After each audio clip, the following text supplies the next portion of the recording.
I'm not going to name names, but there's cliques in the scene, and if you're not cool now, you're not be seen in that scene, and so they are very guarded in a sense, and in other words, gatekeeping. Do you think it's possible, right? Let's just say hypothetically, Zouk and Marquee being the biggest in Singapore, right? They can do like a collaborative festival. What the hell would you use that for? Because like, why collaborate when they could have taken 100% of the pie? So it's just all out war, basically. It is a business. Right, it's a business. Yeah. Today we have a conversation between Old School Clubbing versus New School Clubbing. It's more of like a hangout talk session, but hopefully at the end of it, we can somehow level up the clubbing scene, improve it as it already is, and improve the perspective on what the general public, aka the people that don't club, how they view nightlife, clubbing, and all the intricacies, all the artists, all the operators. So maybe we can start off the podcast today with what does clubbing mean to you? Maybe we can start with Andrew. No, let the young ones go. Mate. Okay. Cool. Yeah, okay. Why I chose this question to begin, right, is because last time clubbing is like very distraction free in a sense, you don't have your phones, don't have nothing. You go down there just to dance and meet your friend, the end, But now it's like, even I also cannot control myself, Like I'm constantly needing to swipe, take photos, So what does clubbing mean to you? And then maybe we can go back and forth from there. Yeah, maybe you want to start? Right. Okay. For me, I guess clubbing or partying.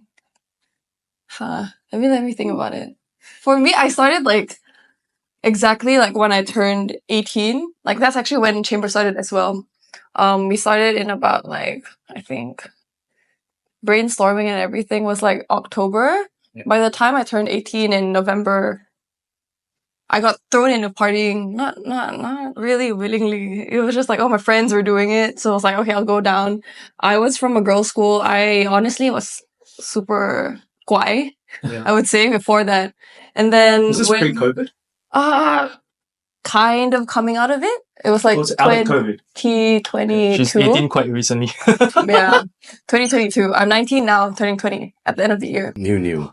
Very, very new. Yo, we got a good guess, man. New school, bro. So for me, it's I think clubbing to me really kind of exemplified that coming of age for me and brought me out of my shell. So it's something very special to me. At first, my parents honestly did not approve of it because she's like, oh, you are going out looking and mingling with loads of guys. Because the Chambers team is actually 97% male.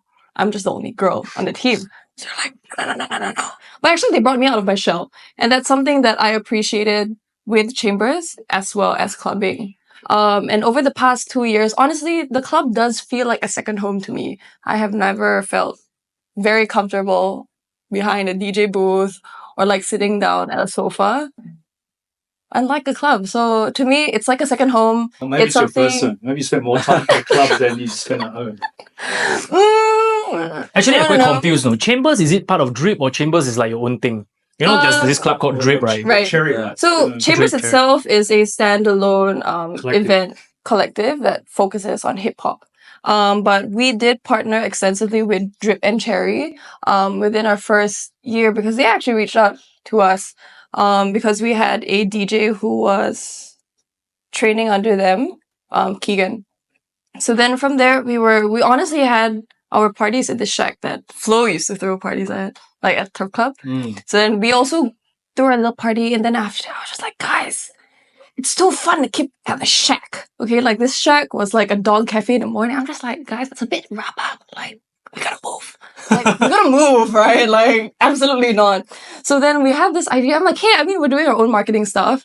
We are doing 3D renders and stuff.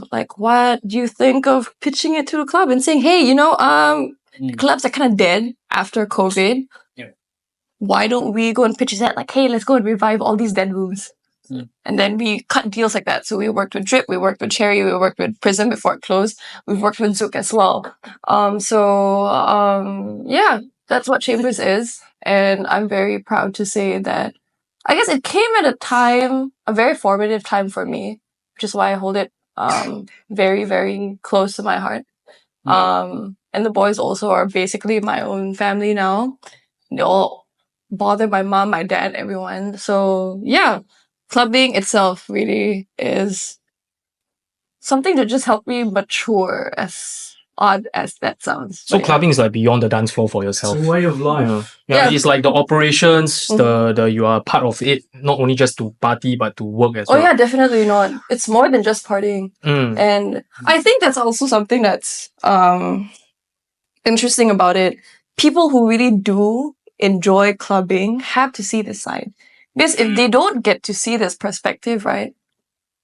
Why go to the club if you're just gonna go drink with friends? You could do that at a bar. You could do that at home. You could do it at a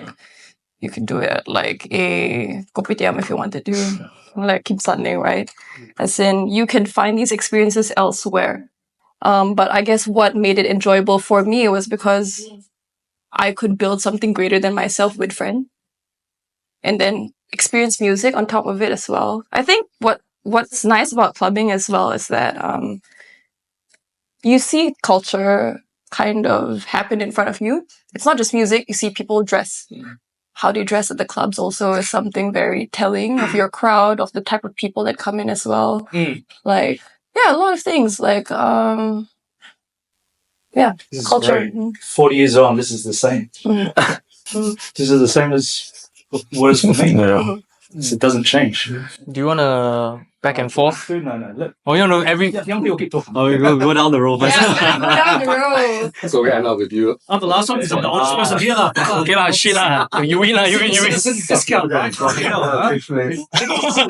Yeah, Rob might be slightly older than you, but you know. No, but I think it's really important because what I love to hear is that what you're saying is the same as what I said 40 years ago.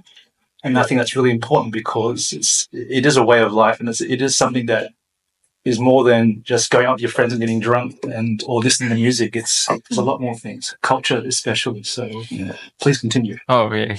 I think my first impression of clubbing, I think it's what Leonard said, a lot of people perceive clubbing as, right? A vice. I think the association, the word club, people always think back to nightclubs, debauchery, things like that. Why not community club? Yeah, exactly. Right? So I think when I saw that, and after having experienced it when I turned 18 with friends, I realized, like what Maddie said, there was more to clubbing than that. Not just the culture, but also centered around the music, the experience overall. And what I think I saw was the potential in that, aside from the venue, right?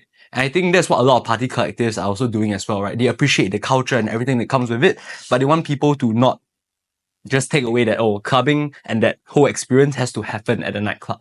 And I think that's why you see collectives doing things at like coffee shops, doing things at, I think there was one at Hoppa Villa even. Yeah. So Ice Cream Sunday, right? Exactly. And I think pairing that with other things that make people excited about, like for example, like ice cream, coffee, things like that. And that was also why Beans and Beats started lah. Wanted to retain that essence, that culture, but also trying to take it a step forward and change people's perception of what clubbing means beyond just nightlife, beyond just doing it at a nightclub. Can I ask you, did your parents club? All three of your parents, did your parents club? My mom says no. But You don't believe her? yeah, I don't know, right? I mean, that's the honestly, same thing. yeah, right. Your parents, especially Asian parents, they don't share that much about the fun side of My that. mum used to organise parties. Oh, not this parent. There's parties in Hong Kong in the 40s, right? Yeah. In the 1940s, right? My dad, I saw him when he first came to Australia. He's wearing black suit, white tie, skinny black tie, almost like me, with the slick back hair, wearing Ray-Bans. And that's like, shit, man, that's in the late 50s, early 60s. So I'm sure your parents had that once. But Maddie, did your parents party? I don't know. I mean, I knew my dad did. My mom tells me that sometimes she would go to a discotheque. And she was a vodka girl. Sometimes. Sometimes. Censored version. I don't know what that Sometimes means. just means like probably like every weekend. Maybe every weekend. Yeah, you know, I go clubbing sometimes as well. Yeah. But just now when you're saying that, right, bringing clubbing away from the venue, right? Because most of the time people just go for the venue, right? Hey, that venue is like hype, you know, we go down there, we don't care about music, don't care about DJ, we just go down there because our friends are there. Yeah. But by taking that out of the equation, right, the focus is more on and it's also, the burden is also more heavy. Right. And it's definitely more difficult to throw an event and make it successful, right? As compared to like, just go down there, plug in my thumb drive, DJ, you know, it's way easier, right? But why do you see more and more collectives popping up as compared to last time, a lot of DJs, now a lot of collectives? If you think about it, you know. I think there is also a trend in that. Yeah. Especially like with Darker Than Wax Mm. or like Ice Cream Sundays. I think they also kind of started. Because I remember when I saw maybe Ice Cream Sundays, I was like, when was that? I think I was like in secondary school. Ice Cream and, Sundays started like 5-6 years ago. Yeah, I know. I was Darker Than Wax is somewhere, like way longer. secondary Yeah. school. and we then had collectives during our time too. Come on, like, just, Yeah. there were a lot. People were doing collectives shit. Right. I think just People were social doing media. parties. Maybe, social Yeah. media amplify it, right? Amplifies Yeah, it. but we had collectives during my Zouk days. We had a lot of collectives. People doing, they were not happy with Zouk, not happy with what I was doing.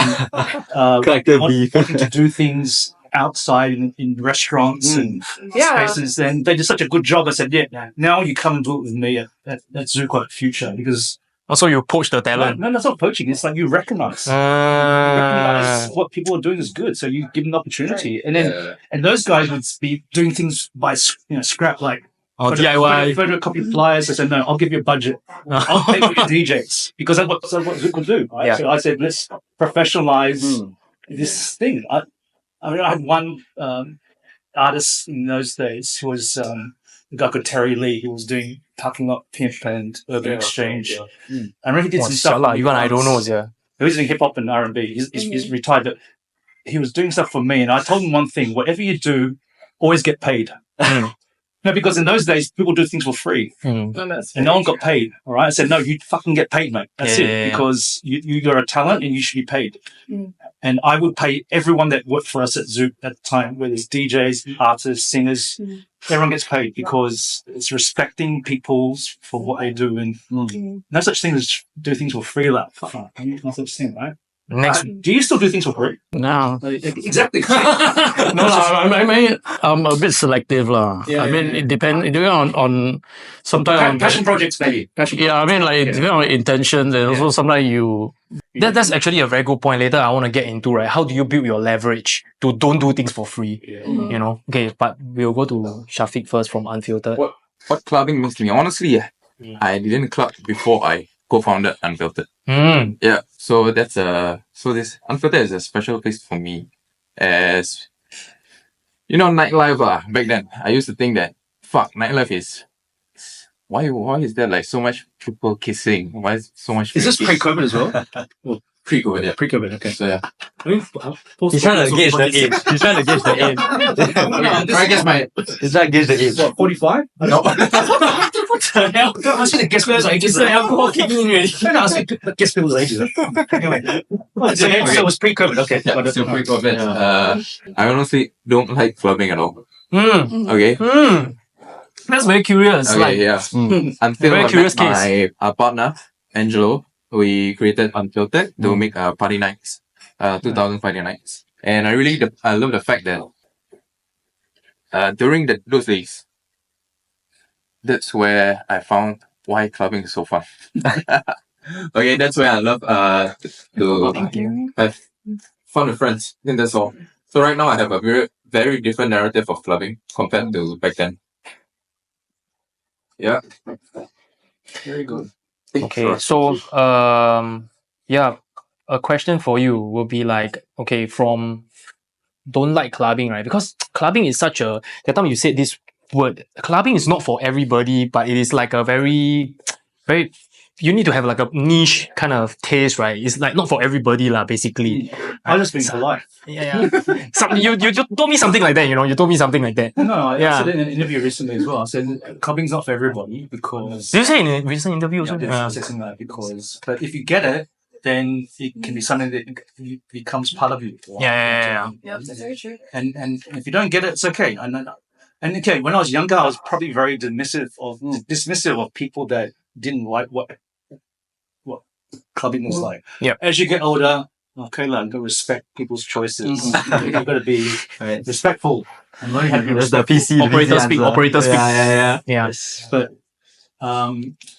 But like you said, once you got into it, Yeah. it opened your mind to what was like, wow. Yeah, that's a whole new world actually. And I wish people had the opportunity to get Yes, to open that's right. that thing. That's right. Because, and not 100% they will continue through like you Yeah. did, but We'll knock it till you try. you know what? Interesting enough, I think I've met so many people that told me that they would never club last time, then they went to Zouk for something, and then it sort of got them hooked, almost like a drug, right? And then slowly it just snowboarding or something, they became a monster. Okay, no, mind. No,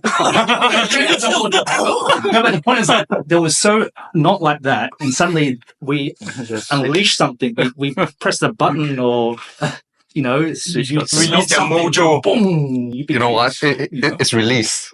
I mean, that's what part of clubbing is about. Pent up, right? Yeah, it's release. Exactly. I mean, it's like going for a massage. All your muscles are all. Yeah, actually, I tensed hate up. massage last time, but after But kena then, one like, time, you go one time, game over, it's man. release. I mean, it's the game same. over, man. It's the same for clubbing, I guess. Like you spend your time maybe hard at work at school or at work, and then you're so stressed, and then weekend comes, or maybe it's not a weekend, it's just a Wednesday night. You go up and it's like you release, and then you're able to kind of function for the following next few days. Yeah, and you know what? That stays for the rest of your life. Yeah, it doesn't go away. Okay, the age capacity of clubbing is 28. And after 28, I start listening to Kenny G and going to sleep at 9 p.m. No, it doesn't. It stays you for the rest of your life. Because when we opened Nova, we opened HighHouse. My God, all these old people that I just knew would come out again. I was like, oh, you guys are still clubbing now. So, we've been waiting for you, man. I said, oh, okay, great. No, but the thing is that it doesn't leave you, because once it's in you, it doesn't leave you. And you might think I'm an old man, crazy old man talking about this stuff, but you know what? I can ask whoever's been clubbing with me for my time, we're still doing that, because it's not something you can turn off. It's not something you can turn off the off button. It doesn't happen. It's with you forever. The yearning is always there. It's always there. Yeah. So as I was saying that when he was referring to it's a very particular thing, right? When you love it, you really love it. But for people that don't like, right, it's very hard to convert them. So what was that turning point for you? How did clubbing manage to convert you to like it? Okay. And how can we apply it to the normies? I would say, you can't play the normies. Yeah. Try lah. Back then I loved rock bands like right. I went to Arctic Monkeys, Foo Fighters. Yeah. I really love the concert feeling that you get to sing along with other people. Yeah. Listening to the same songs. Yeah. So if you convert that back to nightlife, right, it's almost the same. Imagine singing. Okay, maybe it's different. For my parties, we do 2000s parties, like Backstreet Boys. Sing along to the tune with other people. Yeah, it's a different feeling, and you wanna keep going for the high. Correct. Yeah. So that's the point where I really like clubbing. Yeah. Because just 2 days ago I had a podcast with Fred E, and he used to be music manager for Madman Attic Bar. Madman Attic Bar, aka now Lady Wu, right, used to be a band concept. Yeah. But then the boss told him to get DJs, because band is you play 40 minutes, rest 40 minutes, play 40 minutes, rest 40 minutes. So when the 40 minutes, right, their KPI just so they had to do something that can elongate the night, and that's where DJing was traditionally made for this function. You can really program the whole entire night, and then I think live music, what you're saying, bands still has a role to play in of course in clubbing. Yeah. I'll be controversial, but not cover bands. Right? I can't deal with cover. No, I can deal with cover bands, but not cover bands that play the same songs for the last 40 years. Cover band resident. Oh, even worse, man. Because one thing that when I was at Zouk, right, I was very adamant that, because at the time Zouk hadn't booked many live acts. Right? Yeah. They were doing DJs, right? So I started to bring in live acts, dance acts, but also live bands, because I realized that at Zouk, it wasn't about house music only. It was about good music. Yep. So you probably knew this. I was booking bands like Primal Scream, Massive Attack, Galliano, Massive Attack, Corduroy, Bjork, Corduroy. Oh yeah, Corduroy. Very smart. Bjork, yeah. Ronnie Jordan, Snowboy in the Latin section. We're doing all this alternative stuff because I felt that it was necessary for this music to be played in this environment, because. And I said this to you before, again, sounding offy, but I got to the stage where whichever DJ I booked or whichever band I booked, people would trust what we were doing and would come for those shows, because even if they didn't know who the artist was, they said, don't worry, that Aussie Chinese dude knows what he's doing. Just listen, he'll be fine. And I like to think that I will do enough research and be a fan of this music that I will be able to if Primal Scream is coming, you just show up. Bobby Gillespie is there, he'll be shouting in your ear, but he'll be there and he'll do a great show for you because he's Bobby Gillespie, right? And that's what it is. It's not just about, say, house music or hip hop. It's it's all forms of music. It's all forms of culture. And that's what we're talking about. And that's why culture is a really strong word to use because a lot of people don't see clubbing as culture, but people who are in clubbing will say it's fucking culture, right? So, and that's what it is because that's how we live and breathe out. That's how we live and breathe. Can I ask you guys, like, in your perspective then, for example, someone who only goes to theme parties that are not held at nightclubs. So, for example, you only go to, like, Hard Rock Cafe venues, Hauptbau Villa, coffee shops, etc. But will you consider those people to be clubbers or part of the clubbing culture? Sure, of course. Definitely. Definitely. I don't go anywhere else. I only go to my own places. I don't go anywhere else. But when I hear about other people's parties and everything, the fact that they're doing something is, they're clubbers. Yeah, definitely. I think we need to communicate that message more because I think the word clubbing, I think still remains like with the normies. Like, what, Thai disco? Yeah, I don't know. I mean, got some deal. I think to some people, yes, but also in general, strong. Yeah, people just associate it with like drinking until like you puke, that kind of nonsense. Well, that's true. Because when I moved to Asia, right? I mean, growing up in Sydney, we used the word nightclub. Nightclub was discotheque, right? Yeah. Nightclub in Asia meant hostess clubs. Yes, correct. Right? Yeah. So it was like, I want to go to a nightclub when I was in Hong Kong. I lived in Hong Kong. They said, "Oh, you want to go? You want some girls sit on your lap?" I said, "No, I want to go clubbing." Oh, nightclub. So that dance. The words are semantics are important as well.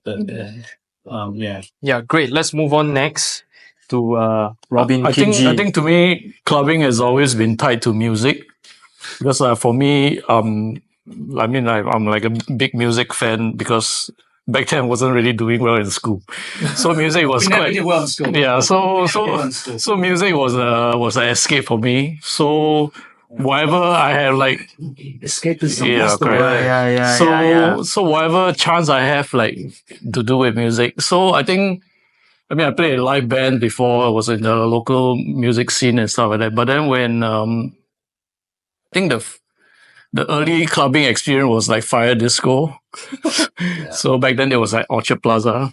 So that was like considered one of the biggest disco back then because it has like 2 floors. First floor is where you do the dancing, and second floor is like they have the live band. So they play all kind of music. So as a kid, you would just go there and just like get a feel of like how it is like clubbing. So that was like a first taste of it. But didn't really connect because I think also what clubbing means to me is also about community and your friends. Because these are the ones that will shape and be your kaki to go out with you. Because on your own is a bit tough. And I think now with social media, I think people are very aware of what's going on, but they are actually feeling very segregated. Example. How to say? You can always see like, okay, what's Unfiltered. You can follow them, you can follow EV Poptart and see what's going on. It's like, wow, so nice. But then if you don't have a kaki, you feel like a bit strange, that kind of thing.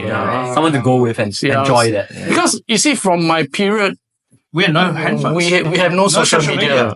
So clubbing was pages, mate. Those pages never work. Clubbing was like a social thing. For me, it's just not just social with my friends, but also go there to listen to music because last time don't have. That's not Spotify. So you like, oh, what is this song? And you try to like ask the DJ or like see what she's playing and stuff like that. So it's quite a different trip. So I feel that things are very advanced now. Nothing wrong with that, but I think also like you get the disadvantage of it. So everyone has we have to readapt. We have to readapt. Because back in those days, people, for me, when we were working at Zouk, it was like people would just go to Zouk on this day, every day of this week because I'm going to bump into 50 friends. I know I'm going to bump into 50 friends. I didn't make any appointment. I didn't call them up. Exactly. I'll just show up because I'm going to bump into people and I'm going to bump into that girl I wanted to meet or that boy I wanted to meet because I know they're going to be there. And there was that community. That's why I keep saying Zouk was an atas community center, right? It was about you go somewhere and you feel part of a tribe. Yes. Or not necessarily one tribe, but you're part. There's many tribes there, but there are different tribes in different areas of Zouk, and you would hang out with your tribe, but you'll mix with other tribes, but you still felt you belonged. Correct. Sense of belonging. That's another word. Escapism, sense of belonging that was what clubbing's about. Sense of belonging. You felt brothers in arms, sisters in arms, whatever. It was that connection. Especially when you're born with the same liking of the same music, like it's like and those people are still your friends now. 40 years later, they're still your friends. You might not have known them back then, but you definitely have seen them around. So sometimes when you're outside at Far East, you're like shopping for CDs. You look at it, like, oh, I've seen it at Zouk before. So like, it's kind of like knowing, like, you're like, this guy knows shit, man. Yeah, I mean, you think about it back then, for people who are into the clubbing, I would say actually we are like quite a minority, because I think the whole majority is like into the whole Asian pop thing, or either that the mainstream pop. So not so much, let's say, in terms of what Zouk has to offer. Like we will go to Zouk because we sort of like trust the brand. Like we know there's something that's going to blow our minds or something new that we have not heard. So that curiosity for like new music or meet new people. So it is what drives us there. So for my background, so that was what clubbing is to me now. Yeah, so just now going back to your point, right, when you were saying that, okay, if you're not clubbing in a club, right, and you're clubbing outside, is it still considered clubbing? And then, right, I will add on to this point. If, right, there is no DJ console and it's just a band, is it considered clubbing? I thought you were going to say Spotify. That was like the next level. Yeah, the next level, right? It can be. It can be. But I think technically you won't use the word clubbing because it's more like a concert. Right? Yeah, correct. So I think the community spirit is still there, but you're like there for the band, you know what I mean? Yeah. But I think clubbing... Still a DJ lah. Still need a DJ. I mean, yeah, you can be a DJ, you can... Yeah, I mean... Because I think the DJ can be a background character.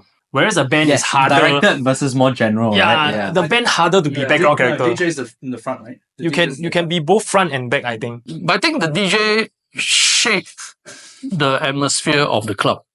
Because they react off this. Yeah, because like why certain clubs, like for example, what we know Zouk, why certain clubs has a certain kind of reputation of the sound that because they have consistently the same few kind of like a sound from DJ playing there, and that kind of shaped that whole thing. And then it was something new. It was what Singapore needed from the whole top 40 thing, because had Lincoln not had the foresight to bring back that Balearic sound from Ibiza, I think probably Singapore will probably still be. Well, when we have this podcast, mate, yeah, clubs playing crap music, mate. So sorry, you have to give respect for props for what Lincoln has done. So that changed quite a lot. That changed a lot of us also, like how we view electronic music.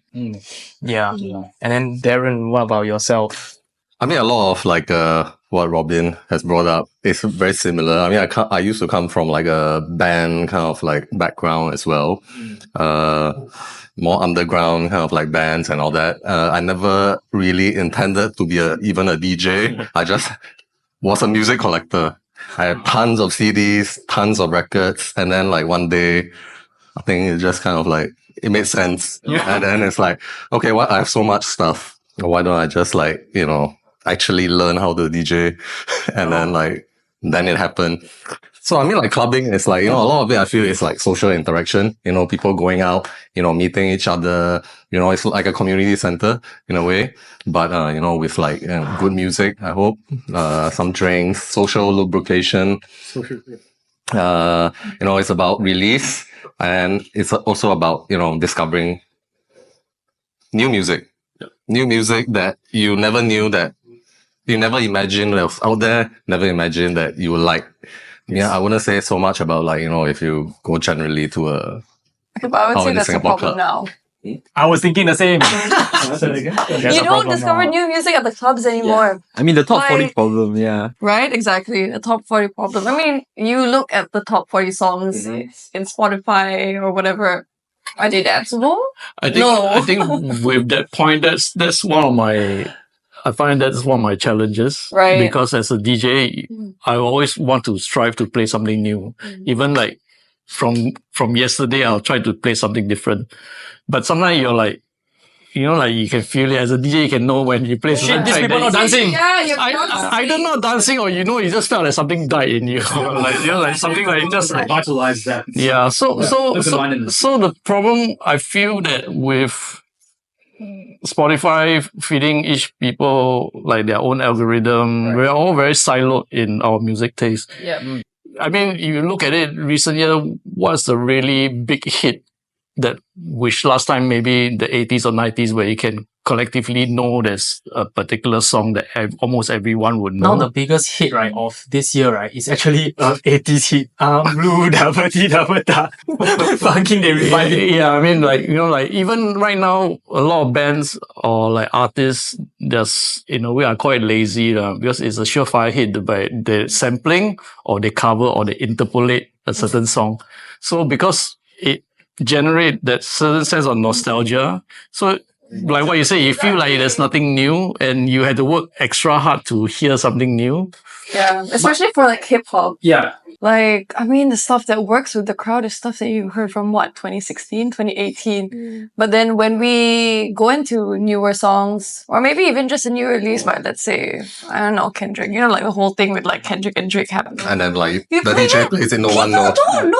I'm Exactly. like, hey, you guys claim to be hip hop fans and then you come and you guys don't know the beef. I'm just Oh my like, god. When I used to be a hip hop DJ, some girl would be like, hey, can you play some Lady Gaga hip hop? Then me and Nash were like, what the fuck? exactly. So no, so that's why like, this for us, we love hip hop a lot at Chambers. And then, but then, I mean, the crowd is who we have to listen to at the end of the day, right? So I can see my DJ's face just cry when they have to go and play Taylor Swift. They have to become like, I mean, we have. Okay, that's something you could learn from the Yeah. old generation because we'll teach you how to do that. Because during our time, we were always breaking music in, and people are normal. They like to hear familiar things, right? So how do you push new music to a crowd that doesn't want to hear new music? And that's not just then; it is now as well, right? So it's the skill of the DJ to do that, to build a trust with the audience that they will listen to you and trust you that to play music that you will like. Yeah. I think I said this to you before too. I'm going to play something for you that you don't know you're going to like, but I know you're going to I know you're gonna like maybe next week. What did I say? I said something like before. I said, There's one word that we use. Shit. you don't know you're going to like it. No. It's not trendsetter, but it's like, I know you better than you know yourself, that kind of thing. Yeah. Then you should trust me, that kind of thing. Trust us because we're going to play music that you're going to like. After you play it 2 or 3 times, you're like, hey, you're right. That's really, really good. Yeah, then we can apply the same for DJ booking. Yeah, and then it just snowballs from there, right? And then people are like, wow, don't worry. Let these guys, we will follow the path. You be the Pied Piper, we'll follow you along. That's what it was. But that's how I feel like the other part that's a bit lacking also is that trust in the selector or the DJ, because social media. Because of social media. Yeah, And everyone is so used to, because they have the liberty of choice now. right. That's the thing. And through our time, you didn't have the choice. You either listen or you fuck off, right? Yeah. Sorry. But now people can just decide, you know what, I can just probably go to a place or maybe a party collective that plays the stuff that I want to hear. I'm paying anyway, right? I mean, I had people standing next to me and said, what do you want? I said, you can turn on your Bluetooth, I want to connect my Spotify to your... No way. That's crazy. I was like, oh, sorry, I'm playing from my thumb drive. Then they're like, what's thumb drive? It's like a Wow, that's crazy. ancient concept. It's like, all the songs are only inside. You know? Oh gosh, that's disgusting. I mean, I can connect, but just like you don't want to go there now. Now we're Get that teaching the option. young generation how we used to do it, mate. No fucking social media, no Spotify. Can I check a rumor? Because, right, I used to be Zouk resident DJ. And then, right, they were saying that how Lincoln make their residents play new songs. So they will always play, like, maybe they were playing, like, I don't know, back in the day, what do we have? Like, maybe Summer Love by Justin Timberlake, or maybe even further, like Air Bar, right? So it's like new song, then we play, right? It works. Okay, next week it works, right? Then third week it works, right? Lincoln will be like, stop playing this song. Then he will give another vinyl to the resident. Make them like this next week. Is it something like that? You could say that. Yeah. Then because last time is vinyl, right? So you just take your vinyl away. This song, make them like it next week. And they'll be like, what the fuck? You know? Yeah. So he had to like weave it in between popular songs to psycho them to like it. No, that's what Alfredo did when in '92. Alfredo would play 3 house tracks, and then 1 commercial track, like a Michael Jackson track. So people were dancing to 3 house tracks. Then they're getting a bit not really sure what's going on. Then he'll drop Michael Jackson, and they stay on. Oh, okay, they stay on. Michael Jackson, I know this one. Stay on, and then he'll play another 1, 2, 3 house tracks. Oh, okay, I get this, but I know I need to go to the toilet. And then they'll drop another commercial track, and then they stay. Oh, okay, we'll stay on now. I can hold my pee, right? So that was how we educated the people about house music. Now, one thing, this is really interesting, and this is what I don't know how the youngsters will learn this, but in our era, house music was such a new thing, was unheard of. It was like it was an alien music because 4/4 was like, what the hell is this 4/4? So to play this music that may not even have vocals, they're like, what is this? What is this? So to make that successful required a lot of, molding and being very, DJ knows how to do the floor. Right. Yeah. Watch the body language. Yeah. When people start getting a bit bored, you got to know how to bring them back in. All of that is what we like flying kite, right? Yeah. That whole push-pull. And I don't know if DJs do that now, because there's a period when DJs will just whack every big song because they only being paid for an hour, so I'll just whack every song now.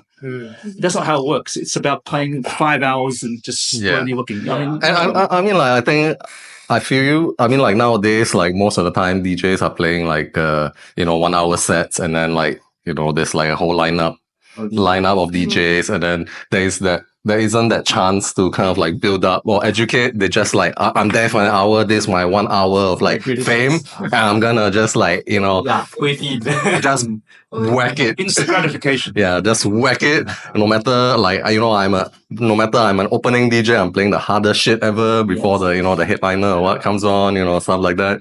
So it's like, I feel that maybe it's kind of like yes, there are a lot of DJs nowadays, and that's a good thing. But like, this kind of learning the technical skills and all that, that's also good. But then this is like the long game for a DJ. That's another thing that Lincoln did, was he got every new DJ to know how to do a warm-up properly. How to warm up for an international DJ. So some of the best sets came from warm-up sets by our local boys.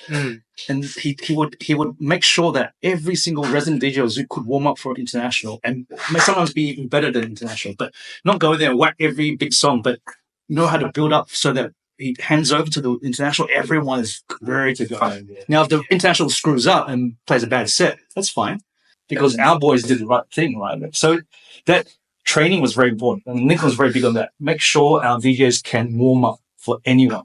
Back in my time when I played my first ever Zouk out, I was playing the side stage, but the side stage is by no means small. Side stage is like 5,000 people. Main stage is like 20,000, So I was playing the side stage. I was managing the side stage as well.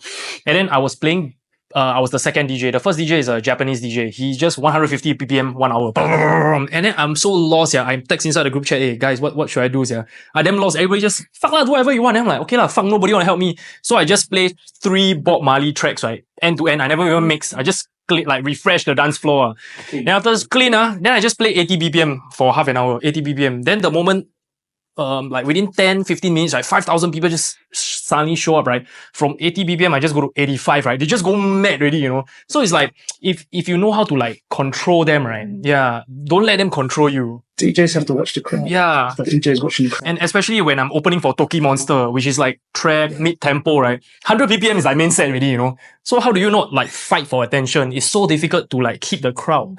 Yeah. I think to be fair to the newer DJs, they also sometimes the perception of DJing is not like what we went through, because you see on social media everyone's doing short sets, right? Yeah. And then it's like, wow, I can do this blend within like 1 minute. Wow, everyone's so used to that whole thing, and then when it comes to your DJ set, to them, that 1 hour is my DJ set. But they don't really see the whole totality of the whole night. Like when you guys do your theme night, I'm sure you have some sort of like a road map. Like a flow. From beginning, that kind of thing. Yeah. So they need to see that. So I think when they see that, then they will know, okay, actually I need to collect some of the down-tempo tracks for me to do warm-up, instead of just doing all 150 BPM like straight away. I played with some DJs. I was like quite shocked. First thing is like, wow, hard style all the way. It's like only the warm up is hard style. 8 PM. I was like, So yeah, but I guess they don't know. I think education and whether they be teachable is also another thing. But back to a point, right? You were saying that maybe a mix of both of you all. Spotify, TikTok, right, is now dictating what the charts are. So DJs no longer have the sole responsibility of educating the crowd, Yeah. But what you say is very accurate. Everybody's Spotify, right, is algorithmically programmed, right, to their individual taste. So your algorithm and my algorithm is different. So I think now maybe the DJ's job is to basically unite one group of people. Well, that's true. I mean, being like, for me, doing in Poptart, I think one thing we are doing at Poptart, we made it a point to not to be stagnant playing all the throwback, because when you play throwback, you're kind of locked yourself in. You're stuck there already. It's like music hell, you cannot get out already. No matter what, then your party, you feel that it might not progress the way, because your clubbers or your people who attend your parties, the age change, and then you get new generations. Does Spotify introduce new music to you based on what you like? Yes. I think probably No, not your the others you follow, but similar styles of music. Yeah, they do. But There's this thing called Spotify DJ now. But you need to game the algorithm to make sure it serves you right. I mean, if you listen, because there's a period when I was doing playlists for using Spotify for venues, I had to make sure that the algorithms are correct, so that I get proper recommendation. But if you lose it, then afterwards it's like it's all over the place already. Because it's still. The thing is, your personal Spotify wouldn't be like an accurate barometer for what everyone else likes, because like it's just what you like, it's what you consume. True. Yeah, and then the charts itself as well. Yeah, I like what Leonard brought up about TikTok and social media. I think one of the main problems is also people have such short attention spans. And I think that also contributes to the kind of music people want to play. And even DJs who want to play other things, they also know that like in this world of social media, say I want to listen to only like top 40 hip hop songs.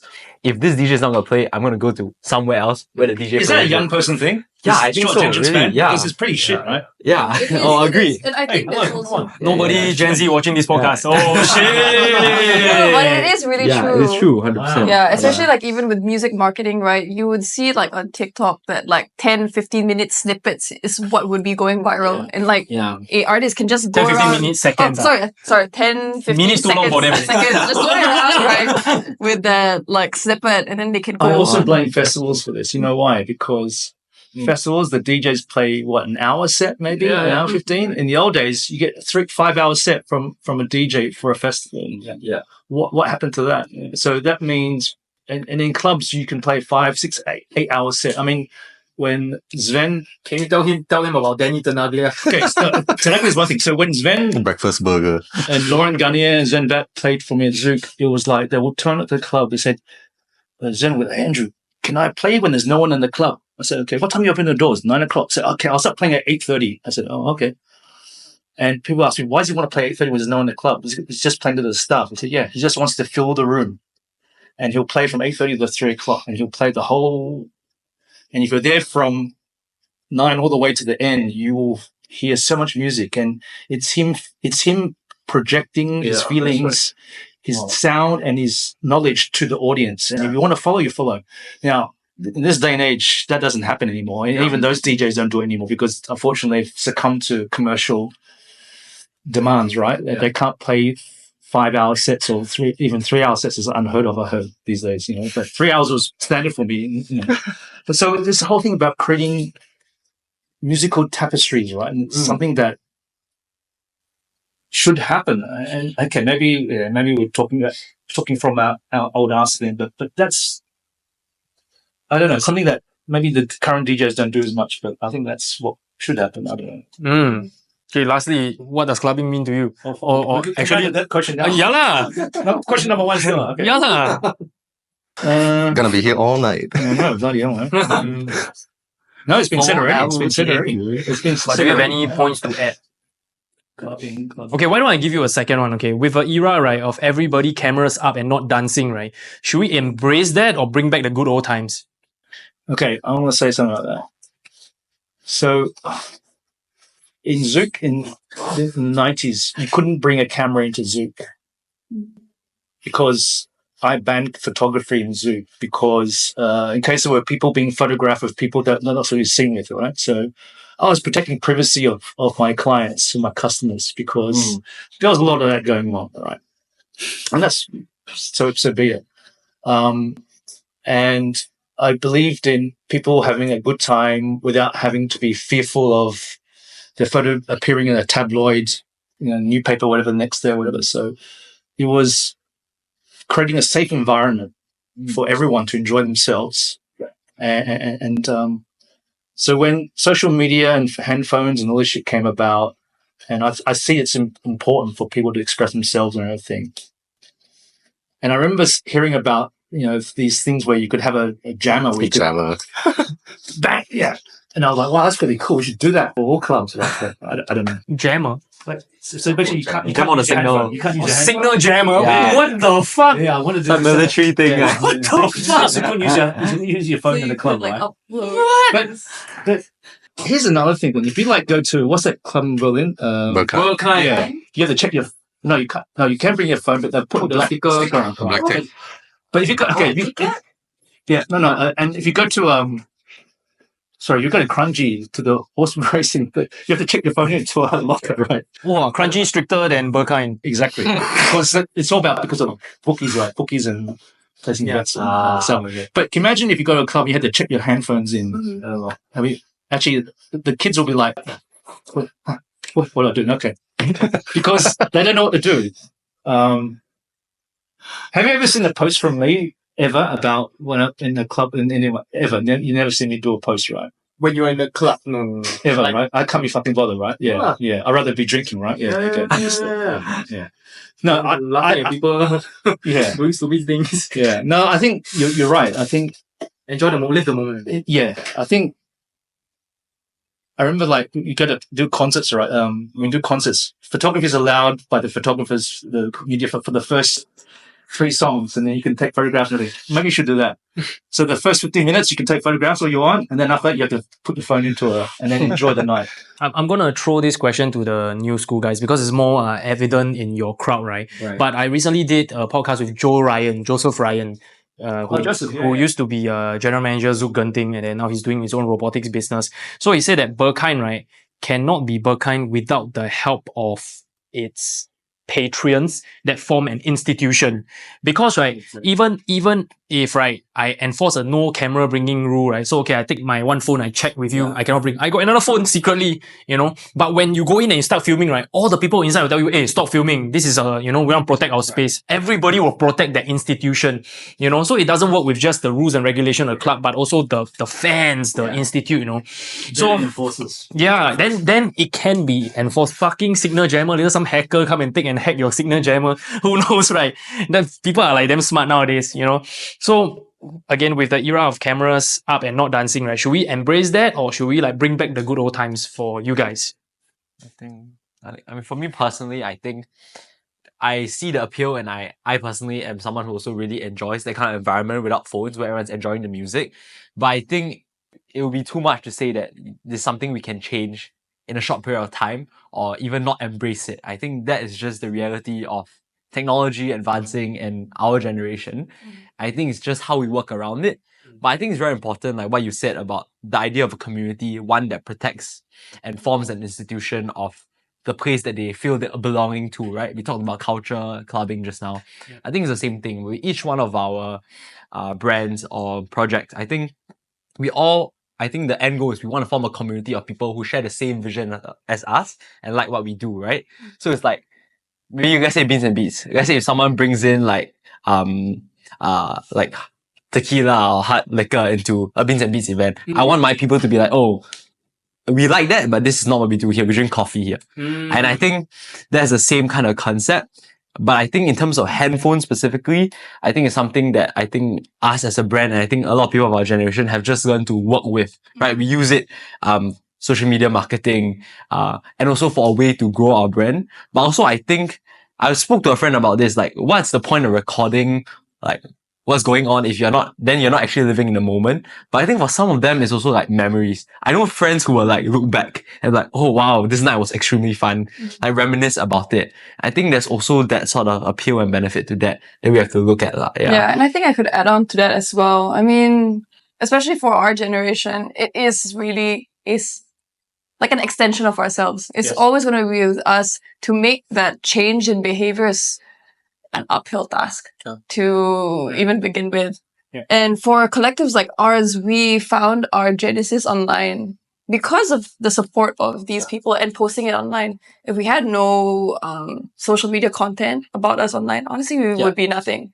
We wouldn't have grown to where we have, because we don't have the venue. This is the strength that we can offer. This is what we can use as leverage to go and negotiate with venues or like brands and say, hi, we actually have a community and this is what we can do online. So to go back to the old times would be hard. No, I wouldn't. I agree with you. You shouldn't go back. You should keep embrace moving it, because honestly, like, move forward. I think now then would just be, how can we integrate better music education? Yeah.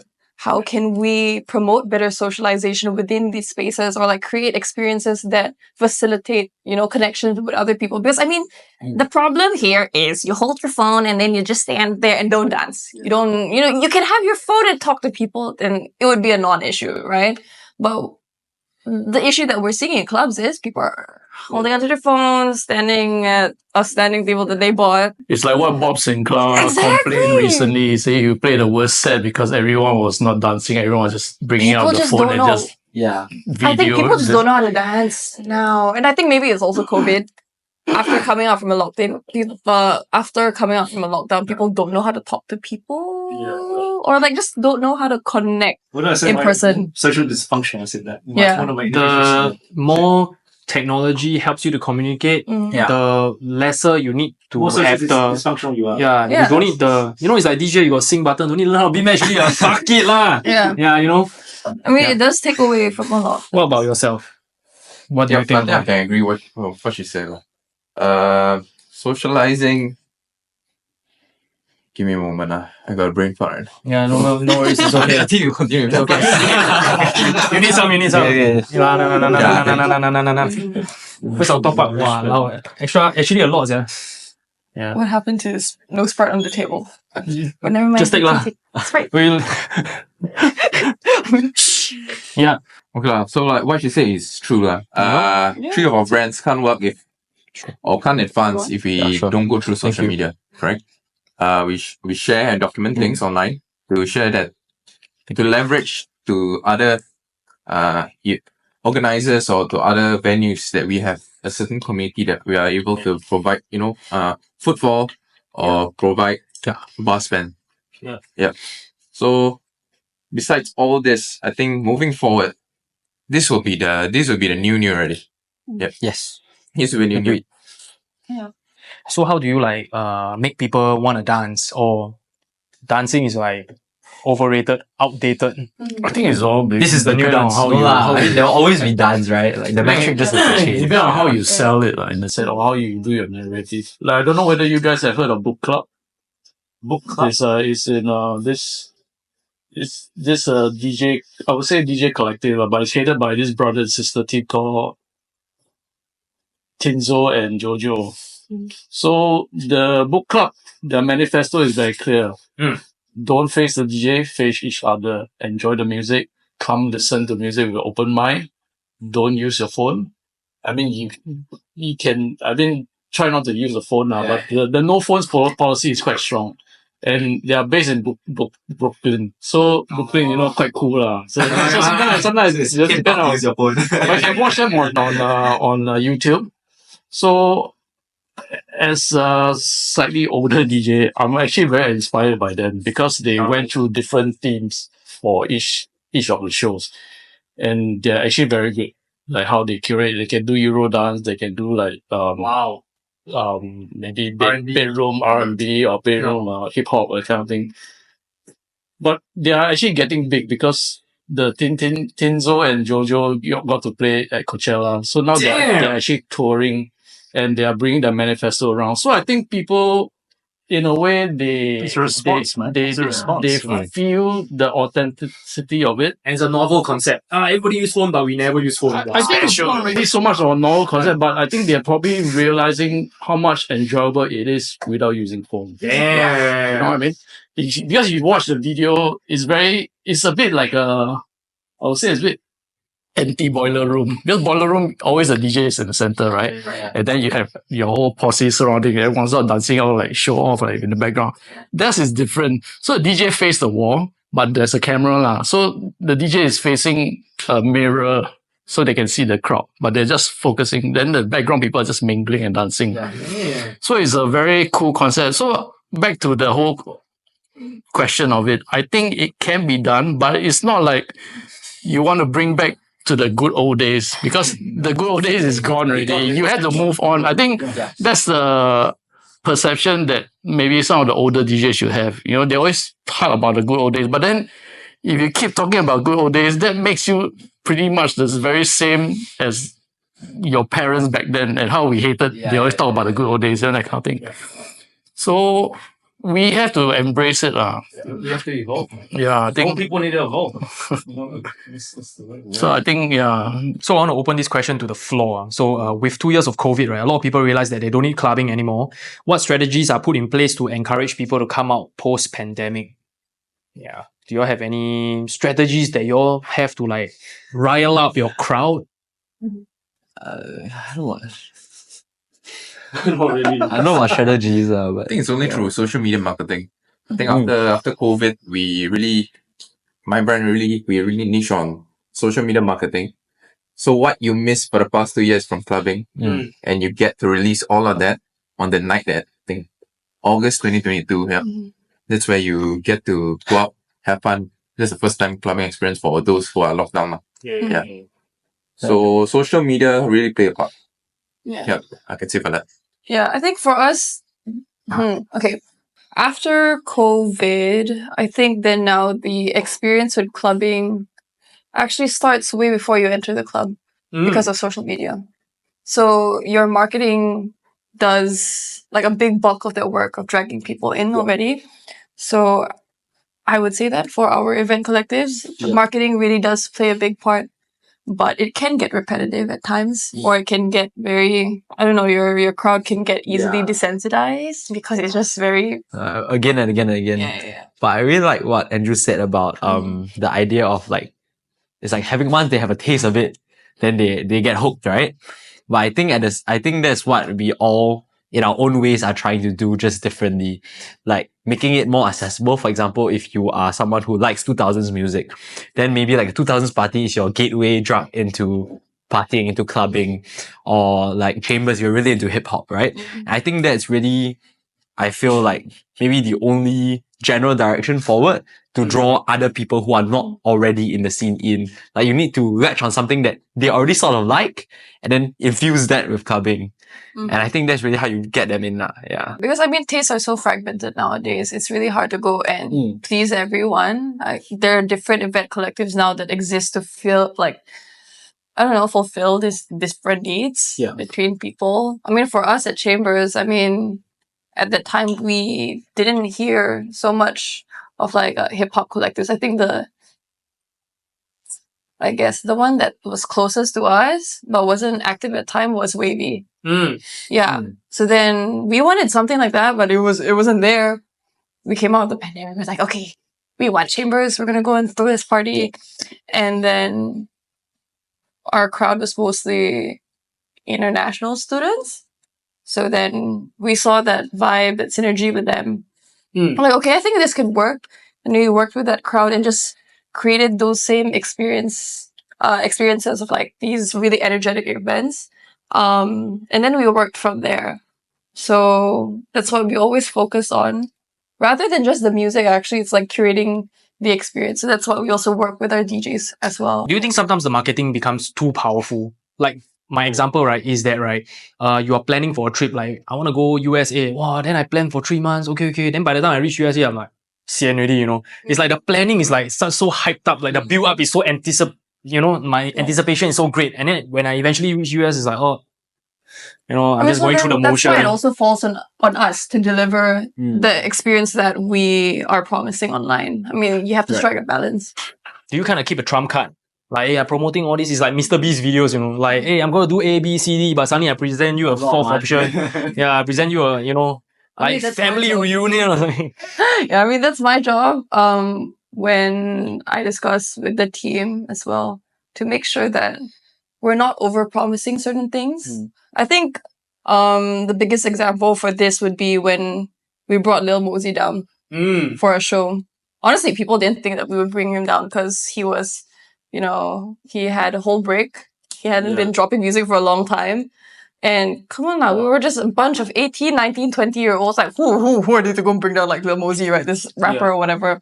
So then we were very, very careful with how we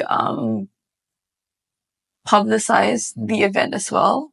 and how we also dealt with PR, especially when we had to reschedule. Because I think he was supposed to come in November, like end November 30. But on that week, I remember I was in school, I got a call from his agency. Oh, he can't make it. He won't be able to make it this week. He's having problems with his passport. We're like, fuck. Damn. What do you do? But the thing is, like, general public perception was that people thought that we were lying about bringing a rapper down. But It's like, not gonna happen. yeah, people thought it was not gonna happen. They just thought that we were just, just bullshitting around on social media. We're gonna bring down this like rapper who sang like Blueberry Fuego. And they're like, oh my god, what do we do then? So we had to go and handle that as well. But it gave us more time to go and do things like create this little kind of movie, like short little film to go and publicize how we're bringing Lil Mosey down. We had a lot of fun of it. But yeah, we had to be very, very judicious in terms of what we can offer, like for our clients that were not happy with us having to reschedule. What can we now offer in return for them to go and, stay with us and wait 2 weeks to go and see the show? Yeah. Because, I mean, the tickets were way more than we usually charge at Chambers. We usually charge like $35. Like tickets started at what, like $60, $80 around there. How do you sell Well, it's that? packed, right? But it was packed. Yeah. We I did saw have the stories, a great, man. It's crazy. We had a great night that night. But yeah, it was all thanks to the team as well as our fans that came down to go and support the show. So And you learned about crisis management. yeah, we did. Yeah, it was I remember my first DJ cancellation. I was so stressed. And after that, never mind. It's okay. DJs will cancel. It happens. They miss a flight. They get drunk or fuck up the night before. They can't get on a plane. That's it. That's it. Or Exactly. earthquake could happen, and then Mark Ronson cancels his entire tour, and then like my Personal experience. That's crazy. But at 18 and 19, your whole entire team, right? Could you like maybe review to us what was the fundraising process like? How do you like secure the funds to book? Oh yeah, how do you get Lil Mosey? Yeah, right? Lil Mosey, what the fuck, That's crazy, yeah. Okay, one thing. Okay, wait. What can you reveal? Okay, I guess there's some. Mostly, our December last year for Chambers was pretty special because it was our first year. And we decided to go and celebrate it by doing 3 different things. We wanted to, we just want to kind of give back. Yep. So we did Lil Mosey. We wanted to, we also did like one event at Zouk as well. Then we also did a New Year's Eve party at Peace Center because it was closing. So that's the 3 things that we did in December. Mostly the funding honestly came from our friends and the founders as well. I put in actually my own money as well. We chipped in to fundraise about maybe for everything. Wow. Damn! Yeah. What the fuck? What the hell are we doing, yeah? Yeah. Crazy. Around somewhere there. But we learned a lot of things in terms of like cash flow management. We learned also about crisis management. We also learned about, working with vendors as well. Cause now it's not just, your own team anymore. You have to go and deal with loads of external stakeholders. Especially for the event at like Peace Center as well. That was an independent venue. Like you don't have like a club that you can rely on for like the DJ console anymore or the bar. We had to go and settle the bar ourselves and then like figure out, oh my god, who's going to clean up the place after? And then like bringing in like the speakers and the console and then like setting up like tables or like little sofas so that we could sell it and make back the money. And then I remember that like on New Year's Eve, I think we were all partying or whatever. I was like, I realized that there's like so many cups building around. I was like, this looks so ugly. I'm going to clean it up. I was like, hey, wait, we hired cleaners. Where's the cleaners? They decided not to show up. Even though, yeah. So then after that, I remember that even when even though we hired, they just didn't show up because it was New Year's Eve. Yeah. So then by the end of the night, there were so many cups everywhere. And then like all the streamers, all the confetti or whatever, when you turn on the lights, someone vandalized the wall. Cause we had like this wall, like a resolution wall to be like, where do you see yourself in 2024? It was like, I think a collab that we did with Universal Music. Cause we wanted to know what artists people wanted to see or whatever. Someone vandalized it. Yeah, people just vandalized the whole wall, and like it extended all the way to like the projector screens. So then after like I remember the owner of the venue came in, and they were like, what did your crowd do? I was just like, I did not know. We just put the board here, like here. It's like a designated space for the board, and extended it well into like all our projector screens and stuff like that. And people wrote. So you had to pay for damages? And we ended up cleaning the day away from okay. January 1 to 2, and then I went to school. Like I did not have a break at all. I remember like I was like, oh my god, like January 1, like guys, it'll be chill, like we can just lay back just one day and get back to our usual lives. No, I just But that's a good experience. You won't forget that. Yeah, I would not forget that, but yeah, it was crazy.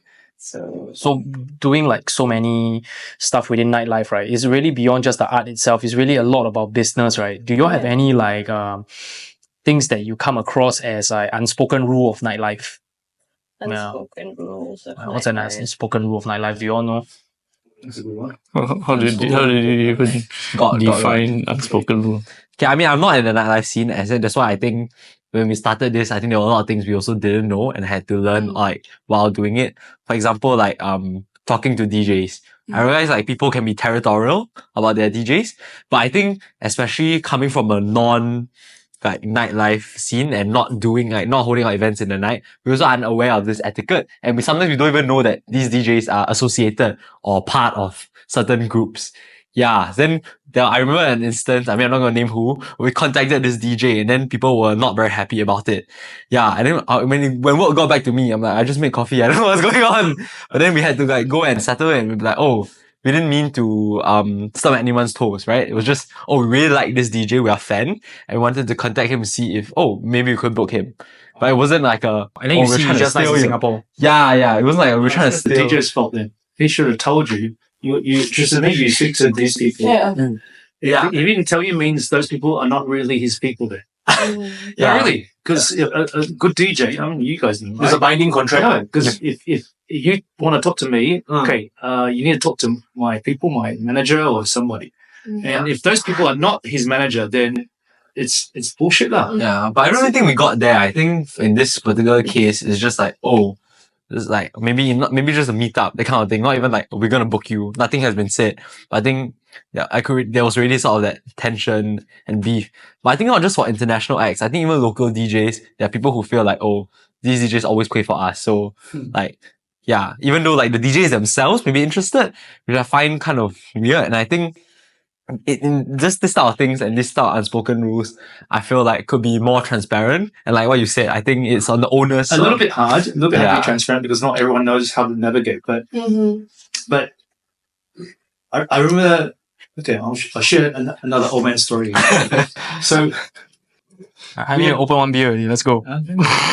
So we have obviously at Zouk we had a lot of international DJs playing for us and everything like that. Yeah. And then there were other clubs opening up around the same time, wanting the book DJs that played for me at Zouk. And then I would get these DJs emailing me and say, "Hey, Andrew, this other club wants to book me for next 3 months." I said, "Oh, okay, that's cool. Is it okay if I play for them?" I said. So I replied with a very simple question. I said, "If we did a bad job the last gig, by all means, go play for someone else because we fucked up. If we did a good job, then why are you playing for someone else?" So I left the onus back on the DJ to make a decision. And when I said that was it. I'm not say I own them, but they would always respect that because I was trying to make them think clearly. You want to go and play for someone else? Can. But if your gig with them is shit, I will never book you ever again. Right. But if you played for me last time and you loved our gig, why would you play for someone else? I'm not putting a gun to your head. I'm just saying this is the circumstance. You make the choice. Right. So I'm very much fair like that. Am I? Generally, right? I'll give you that choice. You choose what you want to do. But the consequences of what you choose and the consequences of what we choose is going to be that. and it's nothing to do with being, oh, you're trying to control this and try. No, it's about being fair and transparent. Yeah, for sure. Yeah, and then the DJ will decide who they want to work with. For sure. If they're loyal to you because you've done a great job working for them, then you don't want to play for anyone else. But if you've done a shit job, I'm going to play somewhere else. Okay, that's fair. That's an open market thing, right? So I'm always about that because I think it's fair to let people make their own choices.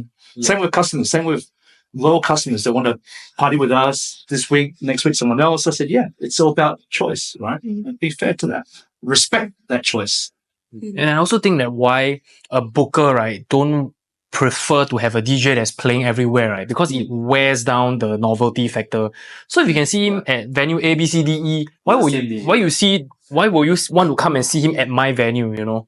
Yeah, maybe Even worse if he plays for venue B and it's a shit show. Yeah. Then it make him look bad. Then I'll never book him ever again. Yeah. For that reason. Right? So it's just, let's be transparent, let's be open, and hopefully people make the right decisions.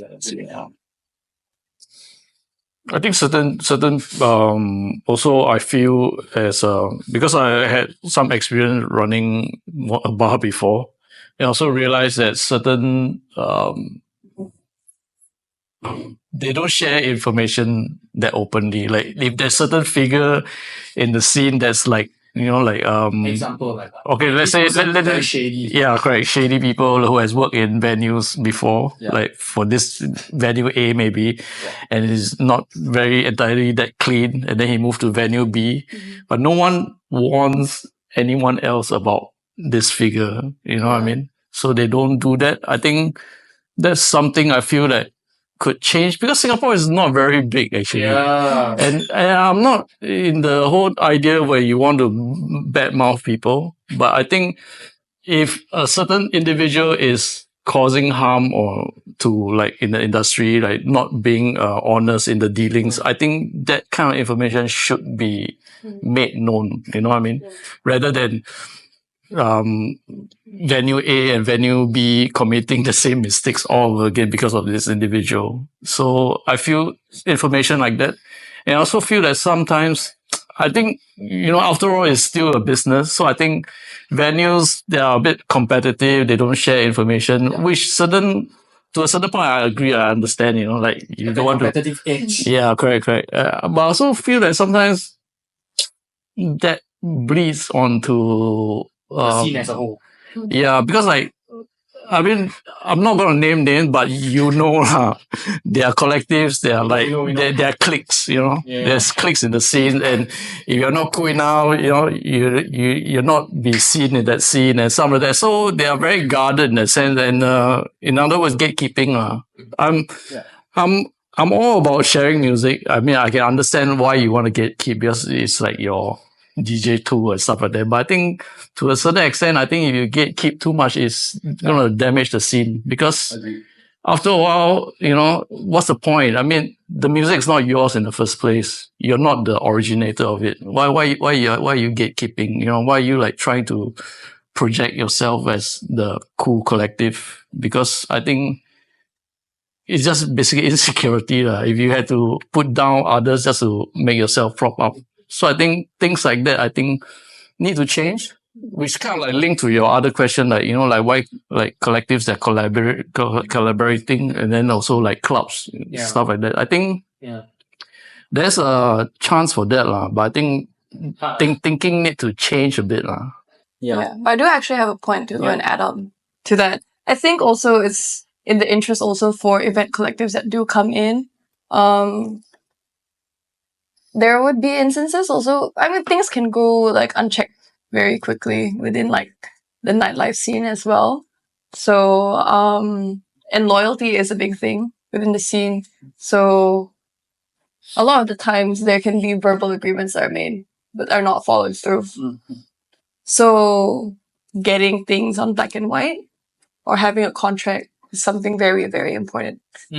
Especially if you are dealing with different like stakeholders, be it venues, be it clubs or whatever. Things like these are very important.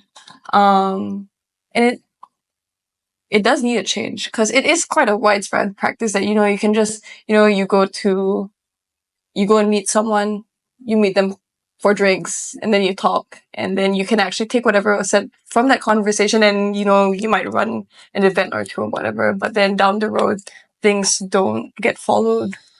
And then it becomes a problem. And it happens. So yeah, I think that also needs to change within the scene as well. Yeah. Also about professionalizing the industry. Yes. Yeah. And your question later on about, you know, whether people can work with each other. Collectives obviously can, because collectives don't necessarily have overheads. Clubs are very different. Yeah. Restaurants can work together. You know why? Because today I eat in this restaurant, tomorrow I eat in this restaurant. I can't eat the same bloody food every day. A club is different. I'm here on Friday night. I'm going to spend all my money here on Friday night. I'm not spending at your place, mate. Next week, I could go to your place, but I could go back to this other place. So it's a finite amount of money that I have to spend is that night. Restaurants are different. Restaurants, every night you can eat somewhere else. So chefs are always very collaborative. And 3 meals a day. 3 meals a day. Collectives can work with each other because there's no overheads. A club, when you have to pay rent and pay salaries and pay overheads, are going to be like, you're not spending in my place, you're spending somewhere else. Yeah, I'm going to try to pull you across because you're going to pay, you're paying for my revenue. But you're somewhere else. I don't enjoy that. Restaurants different. Restaurant, I eat Thursday here, Friday there, Saturday there. It's fine. We share that. And so it's very different when you're actually running a club versus a collective versus a restaurant. Quite different. So like that's the question. I can't do that because if you're not drinking with me on this Friday night, you're drinking with someone else. That means, and if you're going to go out once a week, man, that's it, man. Your money's gone. And but do you think collaboration will also help in terms of like ensuring that that person at least spends some money with you instead of going to somewhere else? Completely. Yeah, completely, right? Because I think like what you said, yeah. Oh, well, okay. If you're having a good time in your place, why leave with someone else? Yeah. If I'm having a shit time in your place, I'll go very faster. And I'll never come back to you. You want to risk that? So trust me, this conversation has been in my head for 40 years about how to work with things. And it is that thing about, Andrew, why are you so protective about? I said, because if they're not spending with me, they're spending with someone else, means I'm not earning that revenue, right? Do you think it's possible, right? Let's just say hypothetically, Zouk and Marquee being the biggest in Singapore, right? No. They can do like a collaborative festival. No, like secondary thing, you know, not like during the operation hours, but early hours. Maybe like a day party that is like combined. Yeah, where? I don't know, like maybe December or something. Sentosa? Well, yeah. Maybe Sentosa. Okay. Right. Day la. Yeah, why the hell would you use that for? I don't know, increase their dominance over the country or something. When the event ends, where do they go to? Then they have a choice, they have a tag that can go either lah. But then why? Do you think DJs play at Zouk? Which play at Marquee? Do you think it's feasible? No, because like why collaborate when they could have taken 100% of the pie? So it's just all out war lah, basically. It's a business. It's a business. It's because of the finite expenditure of an individual for that period of time. Yeah. And it's very different to restaurants because restaurants is like, I could eat this restaurant today, tomorrow, and tomorrow I'll eat somewhere else because I don't want to eat the same food every day. And most restaurants, it's the same food right? Clubbing's different. It's like, I'm going to go on Friday night. My budget's to go party Friday night and spend big. Where do I go? Who's going to get all my money for the night? Yes, in Singapore context, people do move around. They go early hours here, and that's great. But do you want to be the early hours place or do you want to be a late place? Final destination. So you can be the early hour place because you're sober, you can drink more maybe. Or I want to end at the better place because I'm drunk and ready to go. Where do I spend more money? So all this stuff goes into the minds of the people who are organizing this. And you can't, there's no right or wrong answer, but that's what goes into the mind of the organizer. Do you want to be the first place or the last place? You want to be the first place where you go early, you look good, you look sharp, go in, you spend a bit more money. But I want to go somewhere else because this is not holding for me. Then I go there, I spend very little money, so I'm already drunk already. So who wins? Can I ask, is there potential for collaboration in other ways? Like for example, with the guest list epidemic, right? Like, is there ways for clubs to communicate? That one happens at Clark Key. Yeah. This guy is very troublesome customer. Yeah. Security would text everyone in club Yeah. and say, "Don't let this guy into your That club." kind of That collaboration. happens. That happens. Yeah. That's the way it should be. Yeah. Blacklist these people. Yeah, sure. But But what about ticketing, for example? Like, Yeah. at least having some form of communication on like, okay, like how we want to limit how many guest lists overall so that we don't have this problem where everyone's going to one club and not spending all their money at that club, for example. Like, I think collaboration can exist, but like not what you said, obviously, because like I agree in the sense that at the end of the day, people are going to spend most of their money at one place. But I think like what you said, collaboration can happen in other ways, like the security thing, and how they manage crowds, ticketing prices, things like that. Yeah. no, so security, that thing, sharing the best practices of how to manage people, as in crowds, like security best practices, sharing with everyone how to deal with drunk people. I think that should be shared. That's community. Yeah. But unfortunately, the customer part of it is not going to happen. Yeah, it's like, But they're sharing ways of how to handle drunk customers and teaching everyone, all the security in every club how to do that. That's community. We can do that. Yeah. Because you're helping each other. Basically, sales at the end of the day, everybody's still trying to one up each other, lah. Because it's a product whereby it's different, like I said, to restaurants. Yeah. You Different product. yeah, it's a different product. And when you go to a club, you go for 3-4 hours, and maybe at the end of the night, you're drunk, you want to go home. So that's it. You can't share with anyone else. But a restaurant is you go for a meal, an hour and a half, eat today, Tuesday. Tomorrow, eat somewhere else Wednesday. Thursday, you go eat somewhere else. So there's community can be formed because you're not eating the same thing every day. But clubbing it's a Friday night thing or Saturday night thing. You can't, I don't know, Monday night, let's go somewhere to club. Okay. Where? Why Singapore don't do 7 days a week clubbing? Is it impossible because of our work ethic, Yeah. unlike other countries? I think so. I think also because of consumer, the habits. I think there's one point I thought maybe, I don't know whether people thought about it or want to say, because I feel that to improve nightlife, the government should step in to help. Because I think it felt like right now the feeling is like the right hand don't know what the left hand is doing. The government is like so-called like trying to clamp down, let's say for example, as licensing for certain areas. You cannot have this area cannot have a licensing past 2 o'clock. I'm not going to comment on this because I'll get in trouble. Yeah, I know. That's why I can say it, right?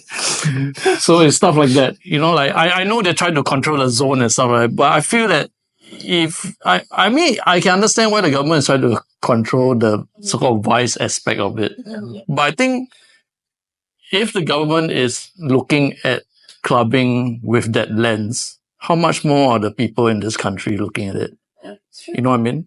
I mean, you take a very good example, you look at South Korea.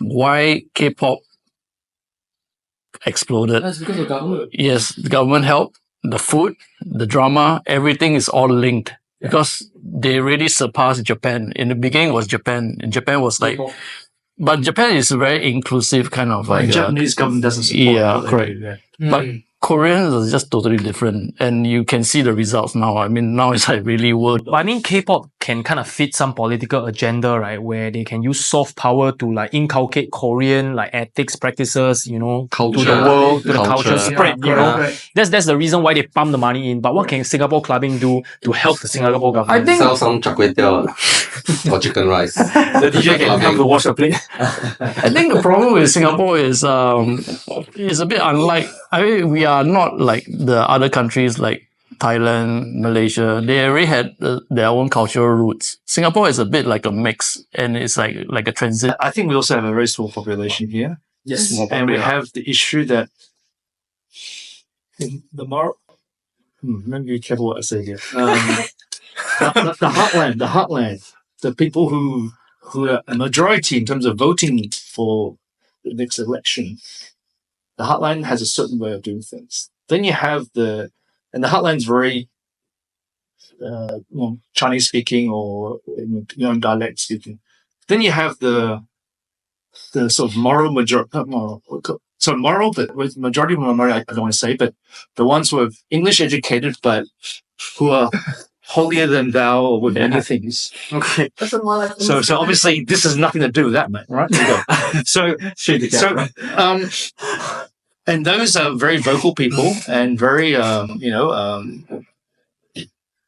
who look down upon what we do. Yeah. You know, and I've had many run-ins with those sort of people because, you know me, like, I don't give a shit about that. But, you know. But I mean, like, ultimately, I feel that the government is like driving towards entertainment, building entertainment more as an economy rather than a sideshow in a way. It's not a bad thing because if that can just help us sustain it because money comes back in, it's okay. But they also have to worry about their votes. And if not, what we do is blasphemous and, you know, moral bullshit. And then they will never support it 100% because they can't be, because they won't win their next election, right? Well, I guess the same people didn't support the casino at first, but look where. It's helping fund many things, right? Correct. Things can be done. I mean, you look at the 90s, we were known for our nightlife in a sense, you know what I mean? Yeah. We had a vibrant nightlife. Do we have a vibrant nightlife now? Let me answer that question, sir. I mean, I would say it's dwindling. Being on the ground and seeing how things are, it's like... Okay. It's not like how it was. No, okay. But I was on an interview I did recently where I said that in Singapore now, you have a lot more variety. You can go to headquarters for techno. You can go to behind the green room for house. You can go to HighHouse for melodic. You can go to chambers for hip hop. But that fragmented sort of thing didn't exist during the 90s. It was just go to Zouk. Yeah. And you can say whatever we did at Zouk. But listen, unfortunately, it wasn't fragmented. It was just like one place you go there. That's it. Now it's broken up. And in a way, it's better because there's more variety. You can go to you follow your tribe, where you want to go. Mm-hmm. You're into techno, you go here. You go to house, you go here. You want to hip hop, you go here. And that is great. The variety is great. Now, what maybe is missing is the culmination of that to the rest of the world is missing. Whereas last time it was Zouk because Zouk and STB, and my friends at STB, thank you very much. But you guys, it was very one-sided back in those days. Now it's so fragmented. How do you bring it together so that you show the world that we have many scenes here? Yeah. We're no longer just that one club or super clubs. It's many things we have here. And that is what should be shared with the rest of the world. And likewise, it's not just everything in the city center, right? The heartlands, That's what I mean. I mean, the government had to step into, instead of like making it difficult. It's okay. I've got an STB workshop. I'm attending a few time. I'll give them the info.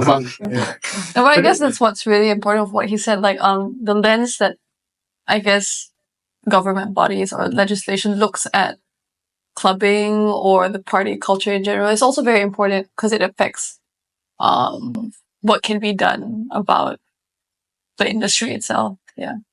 So, yeah. At the end of the day, they are like the game masters, we play within their limits, and how creative we can go, how crazy we can go, right? It's really all ultimately up to the government. Yeah, I mean, they need to have a nightmare or something because the rules of the night. London has it. Sydney has it. Yeah. Is it a nightmare? Yes, they don't apply to the day. Someone mentioned the hell nightmare? About 10 years ago. Someone asked me to be. Hey, do you want to be a nightmare in Singapore? What's the prerequisite? I don't know some deal places. I don't know these things. I can only handle one market. I don't know the whole thing. I can know. But that's what it is in other countries in the world. They have a nightmare. London, and a lot of it, unfortunately, it's not a sexy job there. It's like not like you go partying every night. It's more like you go to talk to the government at 9 a.m. So at 8 a.m. to talk to the government about stuff to help the industry allow things to happen. Yeah, but it's not a sexy job, man. So. But a great point you pointed out, right, was that the scene is now more fragmented in a way of like no single monopoly. Yes. Which means everybody is fighting against each other. So there's actually competition. Not fighting. It's just more coexisting. Coexisting, and it makes the industry bigger. Yes. But honestly, at the end of the day, when we talk about the business aspect, right, it's still I want people at my night. Like for example, a very good example is I know there's a hard techno night. And then if they see Marquee, there's wheel sparks, okay, game over. They change their night, the date. If not, they will just die, Yeah. And you know what? During my time at Zouk, those days, it was like that. Now, like last Friday, we had the opening of Nova. There was the opening of Wonder Room. There was events at all these other clubs. Yeah. Everyone did well. Yeah. Everyone did well. So there's a future. So we use it the overall clubbing population actually. It's coexisting. So, and people, some will go, I'll go here early, then go late. The fact that everyone did well that night means it's a hope. It's very different to the old days where it's either or. Now it's like options, and everyone did well. Yeah. So why can't that coexist? Yeah. And so we are progressing from what the old days. And okay, I can say this because when I was at Zouk, I wanted to monopolize the industry. Yes, I did. That was my raison d'etre, was to I wanted to be the big brother, own everything, and I was going to not destroy that. I was going to put in short. But as time goes on, in this current generation, we want to have as many competitors as possible so that we get better at what we do. Yep. We all get better at what we do. We get better at programming, managing our people, marketing, doing our social media posts, not so flimsy. We do everything better because we're raising the standard for the whole industry. Yeah. That is the future of the industry here. Okay, so do you think we should embrace an earlier clubbing time slot, like maybe 8 to 2 instead of 10 to 4, so that more people can come to club? And Old people I mean, like the next day, that people that want the day job people, right? They'll be more willing to club. You have that job. Hey, but I work from home, man. I can just wake up and log in like that, I don't even need to go on my bed. I can log in from my bed, yeah. Actually, I'd say no, because I mean, if that was the case, then people would be queuing up at 10 p.m., but you don't see that. People still know that you should be going to the club at 12. So what's that female DJ in the UK that started doing that? Annie Mac. Yeah. All the clubbing, they finish by midnight and they go home. Because they have responsibility. They'll take care of their children and everything. So but they still want to party. Yeah. So they go early, get drunk early, party early, go home early. Right? You kids don't know this yet because you don't have responsibilities, as in children. Unless you've got children. Have you got children? Not yet? No, okay, very good. So for the ones that have children, we know that thing, right? And so in a way, I'm not saying we should change it, but that should be an option. Yeah. To increase the overall clubbing size, right? Yes. Yeah. That should be an option. Diversity in timing. I mean, I think back in the day, there used to be even tea dancers. Yeah, correct. Tea dancers. Oh, I don't want tea dancer. Tea You drink tea and dance.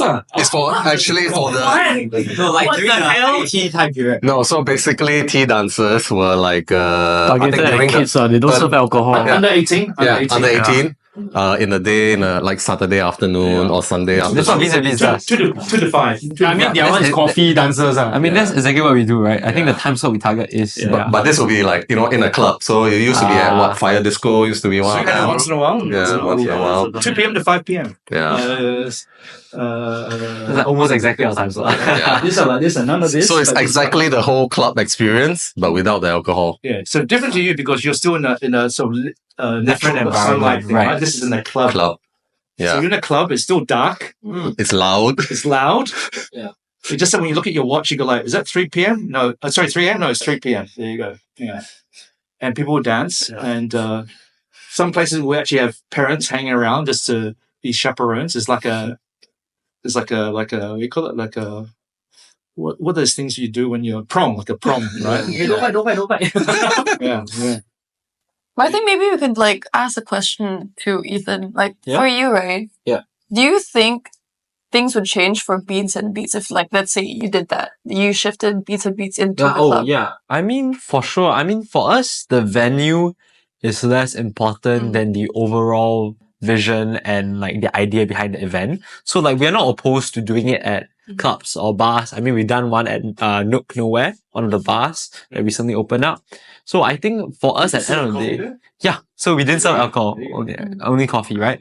So I definitely think the concept itself can be transplanted. And because what y'all have been saying, there is sort of that concept that already existed with those tea parties. And there's clearly a demand for people with responsibilities or people who just don't like staying up that late. And I think that's also one of the ways that could expand sort of the clubbing population. Yeah. And I think, Leonard, you were asking, so has the club population increased? I think definitely it has. Also because now clubbing is no longer confined to one thing. It's okay, maybe even if you're a Harry Potter fan, suddenly now there's a Harry Potter night, yeah. So there's things like that appeal to you, that bring you in and to become part of that population. Yeah. And then there's different things that you can try out as well for things that you're unfamiliar with. So I think that's really, to me, part of why we started Beans and Beats, and also really important in why we have been able to sustain, because we see the sort of demand for daytime sort of events and also non-alcohol. Yeah. I mean, that's the success of Tanjung Beach Club, right? It was daytime clubbing, you know, boozy brunches, parents bringing out the kids, going to Tanjung Beach Club, the parents getting drunk, the kids are running around in the pool somewhere, DJs playing music, and like Algin be playing at 2:00 on the Sunday afternoon at Tanjung Beach Club. Yeah. And it's alcohol, and that's 2 p.m., even earlier than, your 8 p.m. Yeah. It's fine. It's great. Yeah. Because it's still the same spirit, right? Yeah. Right. It's still the same sense of belonging. It's music. It's alcohol. It's people having fun. It's identity. It's nothing to do with time. Nothing to do with time. I think with like, last time used to be like Zouk as the main monopoly, and now it's like broken up into many collectives, many different concepts, many different time slots, right? It also gives rise to many different kind of clubbers lah. Then so it kind of increased the overall clubbing population as an indirect result or a direct result maybe. Yeah, but I don't really see it that apparent. Maybe it takes some time to really see like, wow, my side pack, your side pack, everybody pack, that is really like very obvious. But now it's like everybody is like still like half, I think also back to what Andrew mentioned, the Singapore population size is not big enough. It's a bit different. Is Singapore bigger or Ibiza bigger? No, Ibiza has very few residents, but the tourism is like crazy. Right? That's the difference. Correct. Yeah. Yeah. So now, right, I want to go towards that Ibiza angle, right? Is it feasible, right, to do Ibiza style single entry for clubs? Singapore clubs, you can pay one entry, then re-entry, right? You know what? That was really interesting, fascinating. When first time I went to London in the 90s, actually anywhere in the Western world, you go in, you walk in, you pay, you walk out. You got to queue up again and pay again. Only Singapore can re-entry for free. Not Singapore. I think Asia. Southeast Asia. I think Asia was, and I think it's because clubs overseas were more like mini venues where, like, if you go to a concert and you bring your ticket, you go in, you come out, they're not going to give you a hand stamp, right? And what's your ticket? I came in just now. But that was the same. But in Asia, clubs were very from the old school where you always get a hand stamp, you can go in and out because it was a different era then. And we just continued that from the 70s, where this hand stamps became a habit. Right? Yeah. So, but in the UK, in New York, it was, you walk in and we expect you to be there the whole night. If not, you can just go and then when you come back in, you pay again. Yeah. In Japan, it's the same as well. Yeah. In Japan, it's only Southeast Asia that you get the hand stamp. So what do you think? Do you want to implement it for your event? Because there's actually quite a lot of this kind of concept where there's that time. You know why? They need to do it because these kids need to go to 7-Eleven and get the alcohol, right? Yeah. That's it, right? So they need to do re-entry. Yeah, because we see that a lot, especially like when we worked with Drip and Cherry. People will come in early, maybe like 10:30, 11. They have a job and they go out, and then after that. That was Zouk in the 90s. They got a Zion Road to Holiday Inn. The Holiday Inn is interesting. It wasn't during my time; it was during your time. But it was the Holiday Inn. Go there, drink, get parallel import alcohol, drink. Go in half drunk to get your 2 coupons that you bought earlier, but you have to redeem that, and then But I think also like I don't know. With our parties, or at least when we would club at like Drip and Cherry, we see a lot of people who smoke, and they really need to have like that break in between. If they don't have that and aren't able to re-enter inside, I think probably it's on the owners of the club, because Zouk at Jiak has a smoking area that you do not need to go out to smoke. Yeah, Marquee also has a smoking that's area. Right. So that's why. It's how you retain the. So you can keep the energy and also increase the sales. And I don't know whether this is how true this is, but I don't know how true it is, whether it applies on a club or not. Okay, but what I know is when I spoke to Mark Lim Ultra Music Festival. Mark Lim is an Ultra Music Festival director, but he's based in Singapore. He's a Singaporean. And then he does Ultra worldwide. And he says that, right, for Ultra Miami, the majority of the earnings is from the tickets, not from the drinks. Whereas from Asia Club, it's all about the bottle popping. It's drugs, that's right. No, it's drugs. Yeah, I went, okay, this is another old story, but I went to the very first Ultra that would be 98. And I was doing trips to Miami at the time because Miami had a weekly music conference. So I was going to go there to meet DJs and book DJs and everything. So I went to the first one And that was my first festival experience, American festival experience. And that's what it was. You have a very high ticket price. We don't give a shit about alcohol sales because everyone's doing drugs. And all they do is sell water.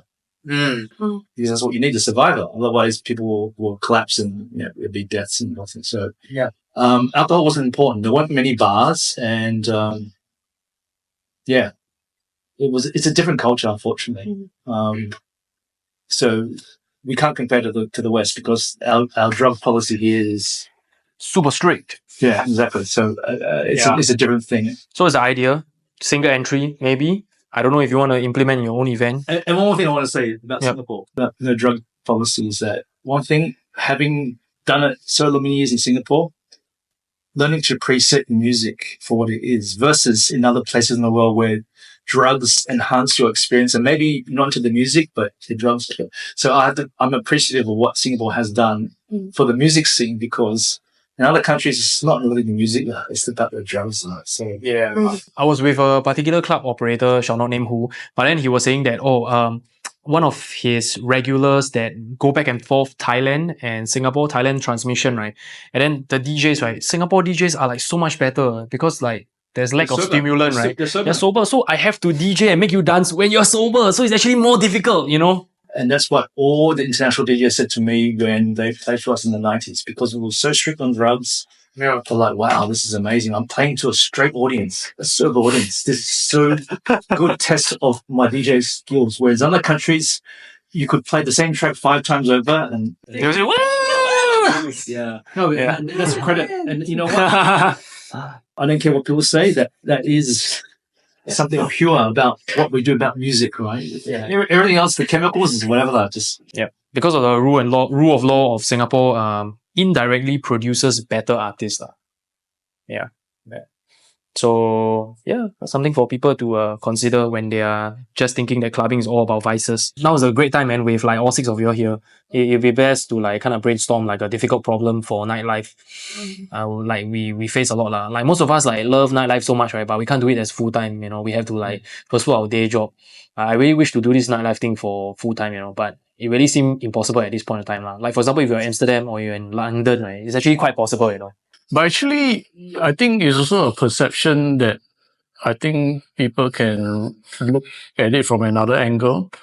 Because we always thought like, okay, this is what we want to do. And this is what I'm going to make money out of it. Yeah. But sometimes it comes to the whole struggle. Let's say let's say, for example, if you're an artist or you're a DJ like me doing full time, but then you're not earning enough. And then you feel very despair in a sense. Yes. But then you like DJing. But then you end up taking, for me, like, in a sense, like taking out more of the commercial gigs. And then sometimes you feel like a bit like, make you your passion. Not say keep your passion, it just felt like a bit dying in the side, you know, the sense. I mean, it's a whole new other thing that I've come to like talk about it, which I have not heard many DJs talk about it. It's the whole mental struggle of being a resident DJ. So yeah, that's another story. But what I'm trying to say is like, you can actually still work at sustaining your own life, but you don't need to have your passion be your full-time job. Yeah. Yes. Because it kills it sometimes. Yeah. And I think it can be applied to also creative. Because I think having that balance is actually quite nice because if you look at it this way, when you're indulging in your passion, right, which is like, say, for example, DJing, that's your safe space. That's your precious point, you know, like your me time. So you really go all the way out of it. But your mind is set. I'm doing, let's say, a day job. That's my day job. Okay, I can, in a way, like switch off a bit, you know, that kind of thing. But if it bleeds, if you can handle it, that's good. But it comes to a point sometimes it can be quite a challenge. Yeah. Coming from own personal experience, you can experience burnout. And then you feel like, where am I going? And then you're like a bit murky. So your advice is to like keep your passion, your day job. I mean, if you can, but if both of them meets, that's the best. Yeah, you're lucky. That's called Steve Aoki, man. Throw cakes. Pizza most, So yeah, maybe we can talk a little bit about like leverage, because you know, at first earlier you were saying that, hey, are you doing stuff for free? No, we're not doing anything for free, right? So how do you like kind of like create your own leverage, right, so that you don't do things for free? Is it by just having a day job or like? because when we start out as DJs, we always do stuff for free, But how do we get to a point where we don't do that anymore? I think you have to see the value in yourself, in a sense like if you're starting out, I get it. You're doing it for free for the exposure. You try to get your name out. You try to like get people to recognize you or notice you, But I think to come to a certain point, you have to, even let's say if a place doesn't really pay you market rate, but at least get a token fee for your effort. Yeah. Because what you have put in, all this, your time and effort, all this actually equates to money. I mean, not to say you're being money minded, but you're actually like taking care of your own self. You're just trying to break even, Yeah, I mean, sometimes if you keep having that whole free thing, or you undercut yourself, you're not doing the industry any good either. Yep. Because everyone's just going for the cheap guy, that kind of thing. And there's need to be a certain guidelines in that sense, like within your own self, not to do everything for free. I agree with you. And I have a different point of view than you, because I think DJs have a little bit different because you're artists and everything. I think when I was starting out in Sydney, when I was at school, and I was doing things for free, and I just want to have fun, and we're promoting as everything. And then when I moved to Hong Kong, I want to get paid. I needed to get a job, and so I ended up working in Lam Kwai Fong in a restaurant. As a waiter, and working the door on the weekends, and then the general manager just told me, "Hey, I want you to become our marketing manager." I said, "Yeah, you give me a work visa." That's great, because I was working illegally at the time, and he gave me a thing, and I was starting to market and do stuff parties at this restaurant I was working in. And for me, I've been doing that for 40 years, man. I've been being paid. And you're right, there's sometimes things where you compromise a little bit for commercial reasons or so that you don't get fired. But it can be a career. And I suppose for me, it's like I want to encourage whoever's listening out there, watching us. There's a career in fucking nightlife. Look at Uncle. I'll do that. No, because it's the thing. We need to show people that there is a career potential in what we do. And I've been doing this since I was 17. And I've been paid for it. I never worked for free for anyone. I mean, except when I was 17. And now I wear a jacket and tie. And I'm still doing it. And you just have to understand what your belief is, and you have to evolve as well. I'm not the same person I was in the 90s, and not the same person I was in the noughties, at St. James, and not the same person I was at Lo and Behold and with Tanjong Beach Club and Over Easy and all that stuff we're doing. But I've still felt the reason why I joined this industry when I was 17, what I want to do. And I actually present this to secondary school students and tertiary students and said, "Why do you join this industry?" "Oh, because I didn't want to wake up at 7 a.m. and go to work. I want to get paid to meet girls and party." I still think that way. Okay, anyway. But the point is that it was what made me want to be in the industry at that age. And I've continued, and I built a career around it. Now, there are other people who start off that way and then they move into corporate roles and everything, and that's great. I'm happy for you. I don't think I would be like that. Although I did say that when I was 17, I didn't want to sit in front of a computer all day long looking at spreadsheets. Yeah. That's what I do now. But I'm running $100 million business I'm running. Again, it's different. So I'm at a role, but that's the thing. I've moved on and I've evolved, and now I'm a COO. I have been COO for like last 15, 20 years.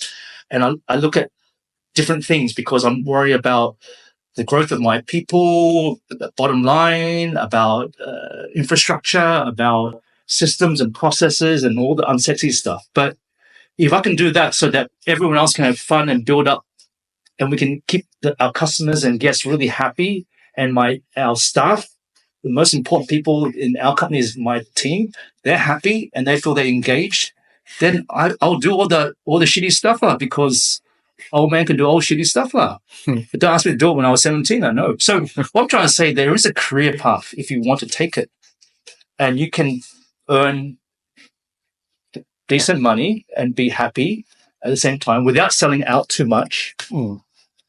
And, you know, contribute to society. I should say that. We're contributing to society, right? But, you know, that's what I'm trying to say. It's not like, I hear what you're saying about keeping things separate, but at the same time, there is an opportunity to merge it together and make it into your whole raison d'être, right? Your reason to be, to enjoy your career, enjoy your job, make other people happy and make yourself happy, and have a family. And, you know, I have 2 grown-up boys now who are pursuing their own passions, and I never thought I would do that when I was 17 because I had no plan. I still don't have a plan anyway. But the point is, it's possible. So it's all about if you believe in it and you're passionate about it, and you also have to be open-minded enough and adaptable to like change paths as you go. And that is how I found what I found, and I will never go back. I will never, you know, that's me. And for you guys, right, clearly hiring DJs, right? What do you say to like hiring DJs that are willing to DJ for free? What do you all think? It's good for the bottom line, you know? I mean, on our end at Chambers, we always believe that people shouldn't go unpaid. Creatives themselves tend to undercharge. I would know that because I'm a designer. Before I became, I don't know, when I oversaw the brand at Chambers, we always believed in it. Like, I said, even the boys would say, I can do for free.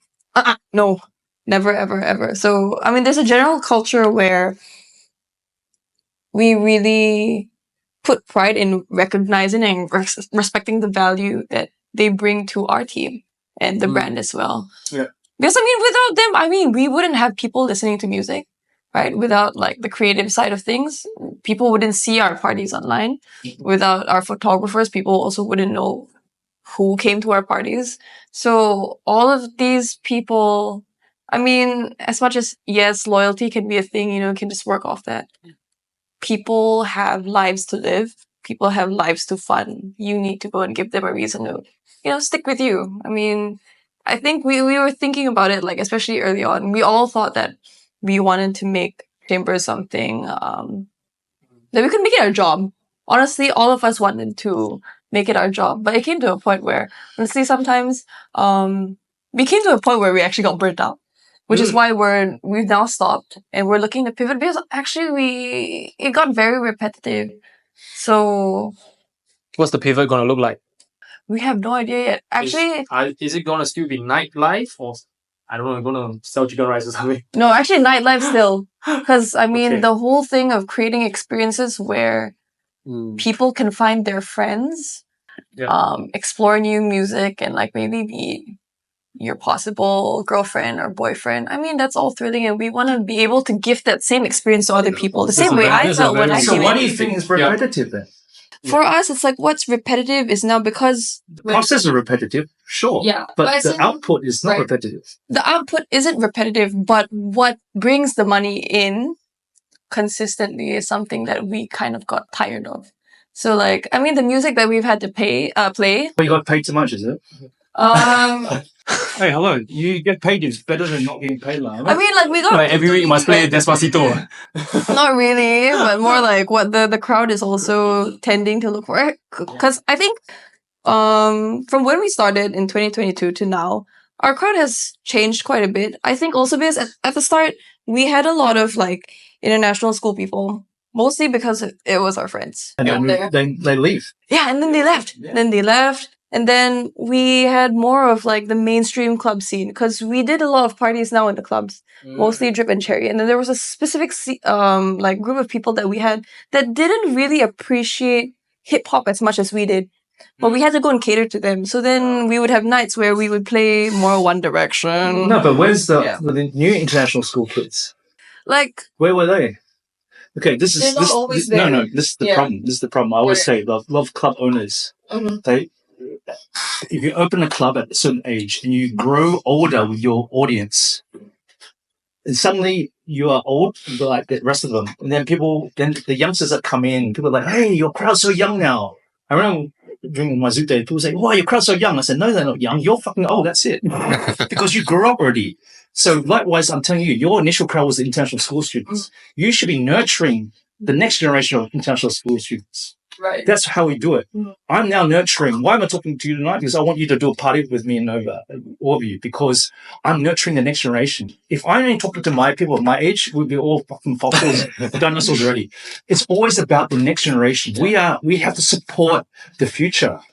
Why encourage my son Aaron to do what he does? Because he loves hip hop. He loves that scene. Go for it. Do what you do.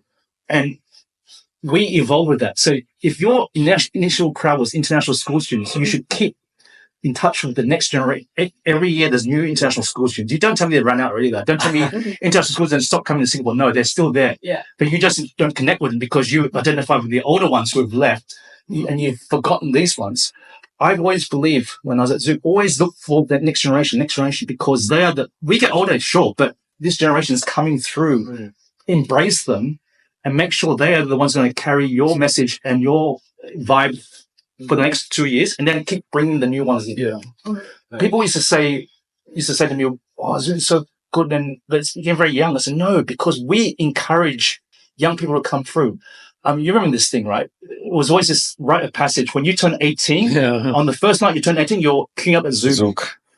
And you may have been there before earlier because my security went a bit relaxed, but officially on the day you turn 18, you turn up, show your IC, we'll let you come in, give you a free drink, everything, because it's a rite of passage. Everyone did it.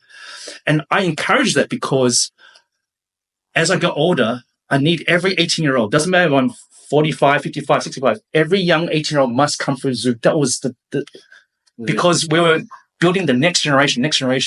We have a responsibility to build the next generation. And you have a responsibility to build the next generation, and don't get too old. And you're not even in the 20s yet. You need to embrace the youngsters and in 10 years' time, you still need to embrace the youngsters because otherwise you're just like some other guy who grows old and you become like your parents. Like what you said just now. Your parents, exactly. Yeah. Never become your parents, for God's sake. Anyway, so that's the thing. You need to keep educating and bringing in the new generation every year. I was very adamant about that. Every year, every 18-year-old will come through because that was the future, was to build that. Yeah. Amazing. I feel that we've lost that institution though. Where was the first club experience for you guys when you turned like 18? Zouk. Yeah. Okay. Zouk as well. Mine was Marquee. All good. Well, very good. No. And you know what? Those clubs, Zouk and Marquee, should be always looking out for the next generation because they can't be a club full of people of their own age. And this is the problem with club owners and club runners. They only want to mix with people of their own age. Yeah. They don't want to talk to young people. Yeah. Sometimes it's more comfortable. No. So I remember when we opened HighHouse, Aaron was with me. He brought his friends. I was with my friends. And what kind of father and son party together?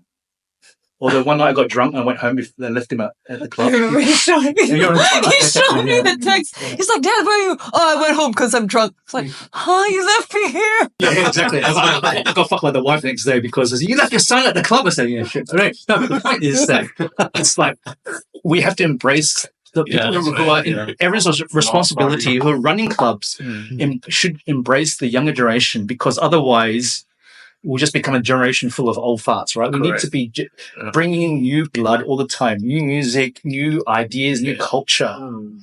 And at my age, when I talk with young people, I want your ideas. I want your philosophies. I'm not going to tell you how to do it because I'm just there to sign the check and approve and tick, right? Because I'm beyond that now. I want to know what you guys want. That's why I'm open so many ideas with music.